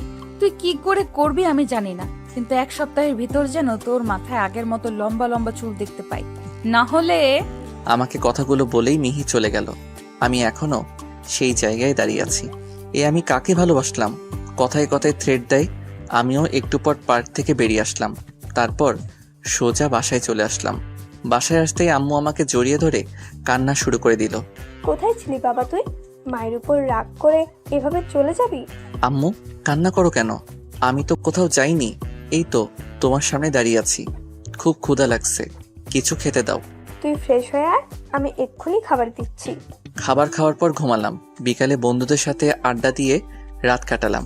সন্ধ্যার একটু পর বাসায় আসলাম। রাতে সবাই একসাথে ডিনার করছে, এমন সময় কমিশনার স্যার ফোন দিল। আমি তাড়াতাড়ি হাত ধুয়ে উঠে আসলাম। কিরে, হঠাৎ কে ফোন দিচ্ছে যে খাবার ছেড়ে উঠতে হচ্ছে? কথা বলে এসে বলছি। আমি বাসার বাইরে চলে আসলাম। কল ব্যাক করলাম। Hello sir. মেঘ, তোমার ভাইয়ের জন্য একটা চাকরির ব্যবস্থা হয়েছে। কাল সকালে তোমার ভাইকে আমার সাথে দেখা করতে বলবে, আর তুমি তোমার বন্ধুদেরকে নিয়ে বিকেলে দেখা করবে। আচ্ছা স্যার, অনেক ধন্যবাদ।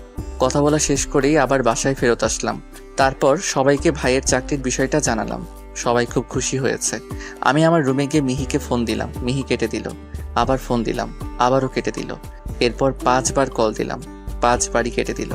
এবার টেক্সট করলাম, সোনা এখন আমার উপর রেগে আছো? আমি চুল কেটেছি, তার একটা কারণ আছে। কাল দেখা করো, সব খুলে বলবো। প্লিজ ফোনটা রিসিভ করো, তোমার সাথে কথা বলতে খুব ইচ্ছা করছে। সোনা প্লিজ। টেক্সট দেওয়ার 1 মিনিট পর কল দিলাম, এবার রিসিভ করলো। শালা কুত্তা হাতি গন্ডার জলহস্তি, তুই আমাকে একটুও ভালোবাসিস না। কে বললো সোনা? আমি অনেক ভালোবাসি তোমায়। না, তুই আমাকে ভালোবাসিস না। যদি ভালোবাসতি তাহলে আমাকে একবার হলেও ফোন করতি। তুই আমাকে একটুও ভালোবাসিস না। তাহলে তো তুমিও আমাকে ভালোবাসো না। আর আমি তোমাকে কল দিয়েছি, টেক্সটও করেছি, সেই হিসাবে আমি তোমাকে ভালোবাসি, বরং তুমি আমাকে ভালোবাসো না। তুই একটা যা ব্রেকআপ তোর সাথে, আর কল দিবি না আমাকে। যা বাবা, কেটে দিল। কি এমন বললাম যে মহারানী রেগে গেল? আমিও আর ফোন দিলাম না, ঘুমিয়ে গেলাম। সকালে সবাই একসাথে নাস্তা করলাম। নাস্তা করে বাবার সাথে ভাইও বেরিয়ে গেল। আমি আর একটু রেস্ট নিয়ে রেডি হয়ে কলেজে চলে আসলাম। প্রতিদিনের মতো বন্ধুরা সবাই মিলে আড্ডা দিচ্ছি। এখন কলেজে আসলে সবসময় মনে ভয় থাকে, কখন কোন দিক দিয়ে মিহি আমার উপর হামলা করে। আমার সামনে নাইম, শিহাব আর রাকিব বসেছিল। হঠাৎই নাইম উঠে এক দৌড়ে কলেজের ভিতরের দিকে চলে গেল। পরপরই রাকিব আর শিহাব দুজনেই উঠে ক্লাসের দিকে হাঁটতে লাগলো। আমরা বাকি কয়জন কিছুই বুঝলাম না। আমরা সবাই চারদিকে তাকিয়ে দেখছি কি এমন ঘটনা ঘটছে যে ওরা এভাবে কেটে পড়লো। এরপর উজ্জ্বল, ইসমাইল আর স্বপ্নীল তারাও দেখলাম ক্লাসে দৌড় দিচ্ছে। কিরে তোরা সবাই একে একে চলে যাচ্ছিস কেন? এমনি ভাই, হঠাৎ একটা কাজ মনে পড়েছে। ঘন্টাখানেক পর আবার তোর সাথে দেখা হবে, বাই। ক্যাম্পাসে যারা ছিল সবাই এক এক করে কলেজের ভিতরের দিকে চলে যাচ্ছে। আমি তো কিছুই বুঝলাম না। এবার ভালো করে চারপাশে তাকিয়ে ওদের এভাবে চলে যাওয়ার কারণ খুঁজছি। গেটের দিকে তাকাতেই আমার চোখ বড় বড় হয়ে গেল। মিহির হাতে হকি স্টিক নিয়ে আমার দিকে আসছে। মিহি কলেজ প্লাস এই এলাকার নামকরা গুন্ডি হিসেবে চিনে, তার উপর আবার বাবা কমিশনার। কে কি বলবে? শালারা আবারও আমাকে বাঘিনীর মুখে ফেলে পালিয়েছে। আমি এক পা করে পিছাচ্ছি। মিহি দূর থেকে চিৎকার করে বলল, আর এক পা পেছালে তোর পা আমি ভেঙে দিব। আমি বুঝতে পারছি আজকেও আমাকে কেলাবে। আমিও মনে মনে শয়তানি বুদ্ধি আটলাম, বারে বারে ঘুঘু তুমি খেয়ে যাও ধান, এইবার তোমার ফাঁদে আটকাবো। মিহি আমার কাছে আসতেই খেয়াল করলাম ওর চোখ মুখ ফুলে গেছে, চুল এলোমেলো, তবে অসাধারণ লাগছে। মিহি একেবারে আমার সামনে এসে দাঁড়ালো। আমি খেয়ালই করি নাই যে ও আমার একেবারে কাছে চলে এসেছে। আমার কাছে এসে আমার গালে একখান মেরে দিল। আরে ভাই কিস না, থাপ্পড়। আমার ধ্যান ভেঙে গেল। এটা কি হলো? গাল কি আপনার বাপের নাকি সরকারি? যখন তখন এসে মেরে যান। না সোনা, গালটা আমার বাপেরও না, সরকারিও না, আমার বরের। ওই ফাজিল মাইয়া কি বলেন এসব? আমার এখনো বিয়ে হয়নি, আর আমি যে কোনো প্রতিবন্ধীকে বিয়ে করব, কিন্তু আপনাকে না। বিয়ে করার খুব শখ না? বিয়ে পরে করিস, আগে মিষ্টি তো খেয়ে নে। কি মিষ্টি? মিষ্টি আমার খুব প্রিয়। তাহলে তো বেশি দিতে হয়। একটু বেশি দিয়েন। ওকে দিচ্ছি নে। বলেই হকি স্টিক উপরে উঠালো আমাকে মারার জন্যে।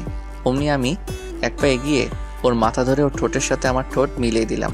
সাথে সাথে স্টিকটা পড়ে যাওয়ার শব্দ শুনলাম। মিহি কল্পনাও করতে পারিনি যে আমি ওকে এভাবে কিস করে বসবো। 2-3 মিনিট হওয়ার পর মিহি ছাড়ানোর জন্য ছটফট করতে শুরু করতে লাগলো। আমি জোর করে 5 মিনিটের মতো করে ছেড়ে দিলাম। ছেড়ে দিতেই চট থাপ্পড় কিল খুশি যেটা পারে আমার বুকে মারতে লাগলো। শালা শয়তান কুত্তা ছাগল, এতক্ষণ কেউ করে? আমার দম বন্ধ হয়ে আসছিল, আমি যদি মরে যেতাম। বলেই আমার বুকে মুখ লুকালো। দেখি আমার সোনাটা লজ্জা পেয়েছে নাকি? বলার সাথেই আরেক দফা মায়ের চলল। কাল তোমায় কত মিস করছিলাম জানো? তুমি একবারও আমাকে ফোন দাওনি। কই দিয়েছিলাম তো। তাছাড়া সব সময় কি আমাকে ফোন করতে হবে নাকি? তুমিও তো করতে পারতে। জি, তোমাকেই করতে হবে। যাই হোক, এখন জলদি প্রপোজ করো। মানে? বারে কাল ব্রেকআপ করলা না, এখন প্রপোজ না করে আমাকে জড়িয়ে ধরছো কেন? কি? তাহলে তুই আমাকে কিস করলি কেন? তুমি ব্রেকআপ করছিলা, আমি তো আর করি নাই, তাই আমি আমার গার্লফ্রেন্ডকে কিস করতেই পারি। তুমি কোন হিসেবে আমাকে জড়িয়ে ধরছো? আমিও আমার বয়ফ্রেন্ডকে জড়িয়ে ধরছি। তুমি নিজেই কাল বিনা কারণে আমার সাথে ব্রেকআপ করছো। আমার ফোনে অটো কল রেকর্ডার চালু আছে, চাইলে শোনাতে পারি। কি প্রপোজ করবা নাকি আমি চলে যাব? বলেই পিছনে ফিরলাম। মিহি আমার মাথায় হাত দিল, কিন্তু হাত ফসকে গেল। মনে হয় চুল ধরতে চাইছিল, কিন্তু চুল একেবারে ছোট হওয়ায় হাত ফসকে গেছে। আমার খুব হাসি পেল, কিন্তু চেপে রাখলাম, কারণ এখন হাসলে নির্ঘাত মেরে হসপিটালে পাঠিয়ে দিবে। আমার হাত ধরে পিছনে ফিরালো। আমি ওর দিকে তাকিয়ে চোখের ইশারায় জিজ্ঞেস করলাম, কি? I love you. এটা কি? কেন প্রপোজ করলাম? জলদি অ্যাকসেপ্ট করো।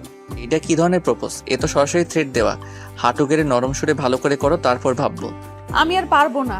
অ্যাকসেপ্ট করলে করো, না হলে ভাগো। ওকে, দেখি প্রীতিকে খুঁজতে হবে। ওকে প্রপোজ করলে নিশ্চিত অ্যাকসেপ্ট করবে। এক পা এগিয়ে দেখ, পা ভেঙে হাতে ধরিয়ে দিব। বললেই হলো? আমারও তো মন চায় কাউকে ভালোবাসতে, কারো ভালোবাসা পেতে। তুই আমাকে ছাড়া আর কাউকে ভালোবাসতে পারবি না। তোর যত ভালোবাসা দরকার সব আমার থেকে নিবি। তুমি তো আর আমাকে ভালোবাসো না, তোমার থেকে কেমনে ভালোবাসা নিব? উফ, একই কথা ঘুরে ফিরে। কি করব বলো? তুমি যদি আমাকে ভালোবাসতে তাহলে এতক্ষণে প্রপোজ করতে। ওকে ওকে, করছি। মিহি হাঁটু গেড়ে বসলো। শোনা, তোমাকে খুব খুব ভালোবাসি। সারা জীবন এইভাবেই ভালোবেসে যেতে চাই। দিবে কি তোমাকে ভালোবাসার অধিকারটুকু? এই আমি কি আপনাকে ভালোবাসি নাকি? সোনা কাকে বলছেন? ঠিক করে প্রপোজ করেন। মিহি রাগে বিষাক্ত সাপের মতো ফোঁস ফোঁস করছে, যেন হাতের কাছে পেলেই এক ছোবলে ছবি করে দিবে। এই যে শোনেন, আমি আপনাকে খুব ভালোবেসে ফেলেছি সেই প্রথম দেখায়। সারা জীবন এইভাবে ভালোবেসে যেতে চাই। সারা জীবন আপনার পাশে থাকতে চাই। আপনাকে আমার পাশে চাই। আপনার বাবুর মা হতে চাই। দিবেন কি আপনাকে ভালোবাসার অধিকারটুকু, আপনার পাশে থাকার অধিকারটুকু? আমার সময় লাগবে ভাবার জন্য। কাল উত্তরটা দেই। মিহি এমনিতেই আগে থেকে রেগেছিল। আমার কথা শুনে যেন তেলে বেগুনে জ্বলে উঠল। কি? আমি শুনতে পাইনি ঠিক করে, আরেকবার বলবেন প্লিজ? আমি বুঝতে পারছি এই ঠান্ডা আবহাওয়া ঝড় আসার পূর্ব লক্ষণ। বলছি যে চুপ, কোনো কথা বলবি না। শুধু হ্যাঁ ছাড়া তোর মুখ দিয়ে আর কোনো শব্দ বের না হয়, না হলে। কি? আবার থ্রেট দেওয়া হচ্ছে? এটা কোনো প্রপোজ হলো? ফুল ছাড়া কেউ কাউকে প্রপোজ করে? আপনার কাছে তো কোনো ফুল দেখতে পাচ্ছি না। যান, ফুল এনে তারপর প্রপোজ করেন। আনছি ফুল। তুই যেমন দাঁড়িয়ে আছিস তেমনি থাকবি। যদি এইখান থেকে এক চুল নড়েছিস তো এই ফুল দিয়ে মালা করে তোকে মেরে তোর গলায় ঝুলাবো। মিহি চলে গেল ফুল আনতে। আমি পড়েছি মহাজালায়। দেখছি একটু বেশি ডাকাতে গিয়ে এখন আমারই বাস যাচ্ছে। কলেজ থেকে বেরিয়ে 1 মিনিট হাঁটলেই ফুলের দোকানে যাওয়া যায়। সেখানে 10 মিনিটের বেশি হয়ে গেল। মিহির আসার কোনো নামগন্ধ নেই। ক্যাম্পাসের সবাই একটু আগে আমার আর মিহির কাহিনীটা দেখেছে। এখন সবাই আমাকে ওই একই জায়গায় দাঁড়িয়ে থাকতে দেখে হাসছে। আর আমার বন্ধুরা, ওদের কথা আর কি বলবো, শালা সবগুলোই হারামি। আমি এখানে কড়া রোদ্দুরে মাথার উপর ব্যাগ ধরে দাঁড়িয়ে আছি, আর ওরা যার যার ফোনে ভিডিও অন করে আমার চারপাশে ঘুরছে আর আমাকে পচাচ্ছে। মন চাচ্ছে সবগুলোকে মেরে হসপিটালে পৌঁছে দেই, কিন্তু মিহির কথাগুলো মনে পড়লে নড়ার সাহস পাচ্ছি না। না জানি পরে আমার কি হাল করে। একটু পর দেখলাম মিহি গেট দিয়ে ঢুকছে, এক হাতে ফুল, অন্য হাতে হকি স্টিক। ঢুকে আমার দিকে তাকাতেই জায়গায় দাঁড়িয়ে গেল। এদিকে আমার বন্ধুরা আমার চারপাশে ঘুরতে ঘুরতে আমাকে পচাচ্ছে, প্লাস সেগুলো ভিডিও করছে। নাইম সবার থেকে বেশি বেশি করছে, হালায় নেচে নেচে আমাকে পচাচ্ছে। এটা দেখে মিহি রাগে ফেটে পড়ছে, দ্রুত বেগে আমাদের দিকে আসছে। শালারা কেউ খেয়ালই করেনি যে মিহি চলে আসছে। তার উপর ওদের কর্মকাণ্ডগুলো নিজের চোখে দেখছে। ওরা ওদের মতো আমাকে পচাচ্ছে। আমি মিহির এগিয়ে আসা দেখে ওদের পরিণতি যে কি হবে এটা ভেবেই হাসি পাচ্ছে, যার কারণে মুচকি মুচকি হাসছি। নাইম আমার হাসি দেখে দাঁড়িয়ে গেল। কিরে শালা, পাগল হয়ে গেলি নাকি? হাসছিস কেন? ভাবছি আমাকে এভাবে বিপদে পড়তে দেখে আমাকে পচাচ্ছিস, তার উপর আবার এগুলো ভিডিও করছিস। এটা তোর বোন জানলে তোর কি হাল করবে, আর তোর পরিণতির কথা ভাবলে হাসি পাচ্ছে।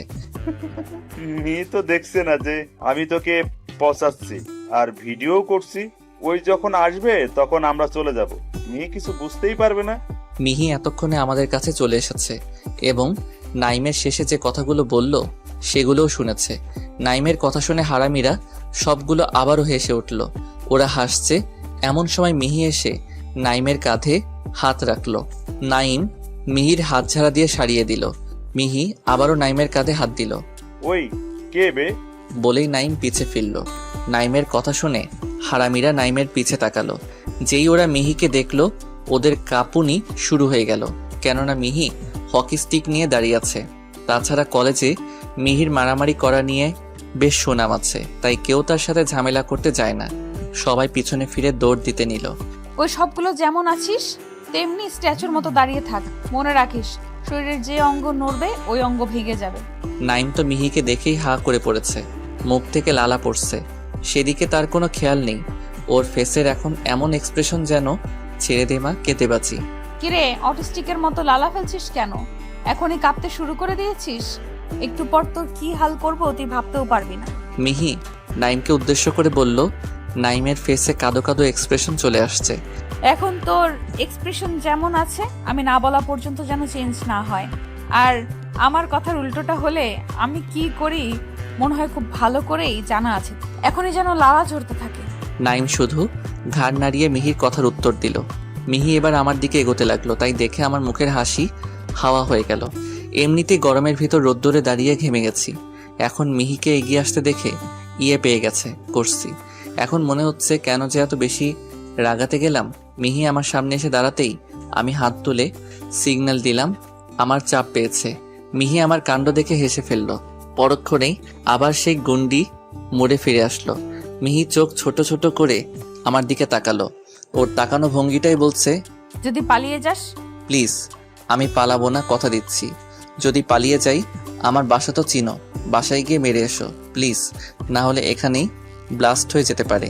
ওকে চল, আমিও যাব তোর সাথে। এই কি বলো এসব? তুই মেয়ে হয়ে? চুপ, বেশি কথা বলবি না, না হলে এখানে দাঁড় করিয়ে রাখবো। এই না না, তারপরও চল। আর তোরা যেমন আছিস তেমনই থাকবি। আমি এসে যদি শুনেছি যে তোরা নড়াচড়া করেছিস তাহলে শাস্তি ডাবল করে দিব। আমি বাথরুমের দিকে এগোচ্ছি, মিহি আমার পিছনে আসছে। বাথরুমের থেকে একটু দূরে থাকতেই আমি দৌড় দিলাম। দৌড়ে এসে বাথরুমে ঢুকে দরজা বন্ধ করে দিলাম। মিহি যেমন মেয়ে, ওকে বিশ্বাস নেই আমার সাথে ভিতরেও চলে আসতে পারে। মিহি এসে দরজা ধাক্কাতে লাগলো। আমি দরজার এপাশ থেকে বললাম, প্লিজ মাত্র 2 মিনিট ওয়েট করো। এমন করলে আমার তোমার কারোরই মান সম্মান থাকবে না, সবাই উল্টাপাল্টা ভাববে। আমার কথা শুনে মিহি আরও দরজা ধাক্কালো না। আমি 2 মিনিটে কাজ সেরে বেরিয়ে আসলাম। বাথরুমের দরজা খুলে মাথা নিচু করে মিহির সামনে এসে দাঁড়ালাম। মিহি কিছু বলছে না, আমিও দাঁড়িয়ে আছি। চলো ওদের কাছে যাওয়া যাক। মিহি কিছু না বলে হাঁটতে শুরু করলো। আমিও ওর পিছে পিছে যেতে লাগলাম। আবার ক্যাম্পাসে সেই জায়গায় ফিরে আসলো। ক্যাম্পাসে এসে আমার দিকে ফিরল। আমি জায়গায় ব্রেক করলাম। মিহি আমার কাছে এগিয়ে ফুলগুলো হাতে ধরে আমার সামনে এনে হাঁটু গেড়ে বসতে গেল। আমি সঙ্গে সঙ্গে ওকে ধরে ফেললাম। তারপর ওকে বুকে জড়িয়ে নিলাম। এরপর জড়িয়ে ধরে বলতে লাগলাম, তুমি জানো তোমার ফেসের আগে এক্সপ্রেশনটাই আমার সব থেকে ভালো লাগে। প্রথমবার তোমায় যখন দেখেছিলাম তোমার মুখে রাগী ভাবটা ছিল, আর প্রথম দেখাই তোমার এই রাগী ফেসটার প্রেমে পড়ে যাই। সকালে যখন আমাকে প্রপোজ করতে বললাম তখন তুমি রেগে যাও, তখনই আমি তোমার এই রাগী ফেসটাই হারিয়ে যাই, তাই তোমাকে আরো বেশি রাগাতে থাকি। ভালোবাসার মানুষটার যে জিনিসটা তোমার সব থেকে বেশি ভালো লাগে তুমি বারবার সেইটাই চাইবে। আমিও তেমনই তোমার রাগী ফেসটা আরো কিছুক্ষণ দেখতে চেয়েছিলাম। এখন তুমি বলো, আমি কি কোনো ভুল করেছি তোমাকে একটু রাগিয়ে? এই পাগলি, আমি জানি তো তুমি রাগের মাথায় ব্রেকআপ করছো, তাই বলে আমিও কি রাগ করে ব্রেকআপ করে দিব? তুমি জানো যখন তুমি ব্রেকআপ করছো আমি কতটা কষ্ট পেয়েছি, রাতে ঠিক করে ঘুমাতে পারিনি। তার জন্য সকালে তোমাকে একটু রাগালাম যাতে করে তুমি নিজে থেকে আমাকে প্রপোজ করো। সব কিছুই তো বললাম। এখন তোমার যদি আমাকে মারতে মন চায় তাহলে মারতে পারো। তুমি খুব খারাপ, খুব, খালি আমাকে কষ্ট দাও বলছে আর আমার বুকে কিল ঘুষি মারছে।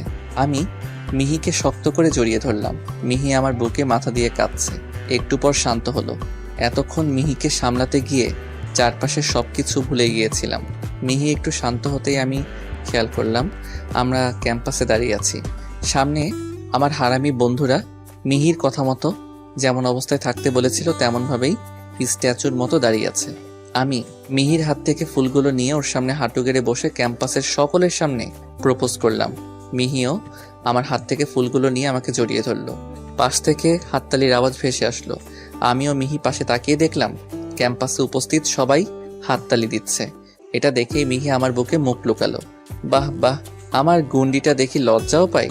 এই ভালো হচ্ছে না কিন্তু। ওকে ওকে, আমার শালাদের দিকে একটু দেখ, ওরা এভাবে আর কতক্ষণ থাকবে? চল ওদের কাছে যাই। আমিও মিহি ওদের কাছে গেলাম। ওদের কাছে গিয়ে, এই দাঁড়াও, শালারা তখন আমাকে ভিডিও করছিল, আমি এদের কিছু ছবি তুলে রাখি, পরে কাজে লাগবে। বলে আমি এক একজনের সামনে গিয়ে ওদের ছবি তুলতে লাগলাম। সবগুলো ঘেমে একেবারে শার্ট টি শার্ট ভিজিয়ে ফেলছে। প্রায় আধা ঘন্টা হতে গেল, কড়া রোদ্দুরের ভিতর দাঁড়িয়ে আছে। সব শেষে নাইমের সামনে আসলাম। বাকিগুলো শার্ট টি শার্ট ঘামে ভিজলেও নাইমের টি শার্ট সামনের দিকটা ওর মুখের লালাই ভিজছে, তা বেশ ভালোই বোঝা যাচ্ছে। পটাপট ওর কয়েকটা ছবি তুলে নিলাম। এরপর মিহির কাছে গেলাম। সোনা, ওদের এবারের মতো মাফ করে দাও। এমনিতেই রোদ্দুরে দাঁড়িয়ে থেকে ওরা যে কষ্ট পেয়েছে তা কম নয়। তাছাড়া ওরা আমার বন্ধু, ওরা আমাকে নিয়ে একটু মজা করতেই পারে। না, পারে না। ওরা তোমাকে নিয়ে কোনো প্রকার মজা করতে পারবে না, কেউই না। আমি তোমাকে এখানে রোদ্দুরে দাঁড় করিয়ে রেখে গেছি। ওরা তোমাকে সাহায্য করার পরিবর্তে তোমাকে নিয়ে ইয়ার্কি মারছে, এটা আমি মেনে নিব না। নাইমের সামনে গিয়ে তার টি শার্ট ধরে সোজা করে দাঁড় করালো।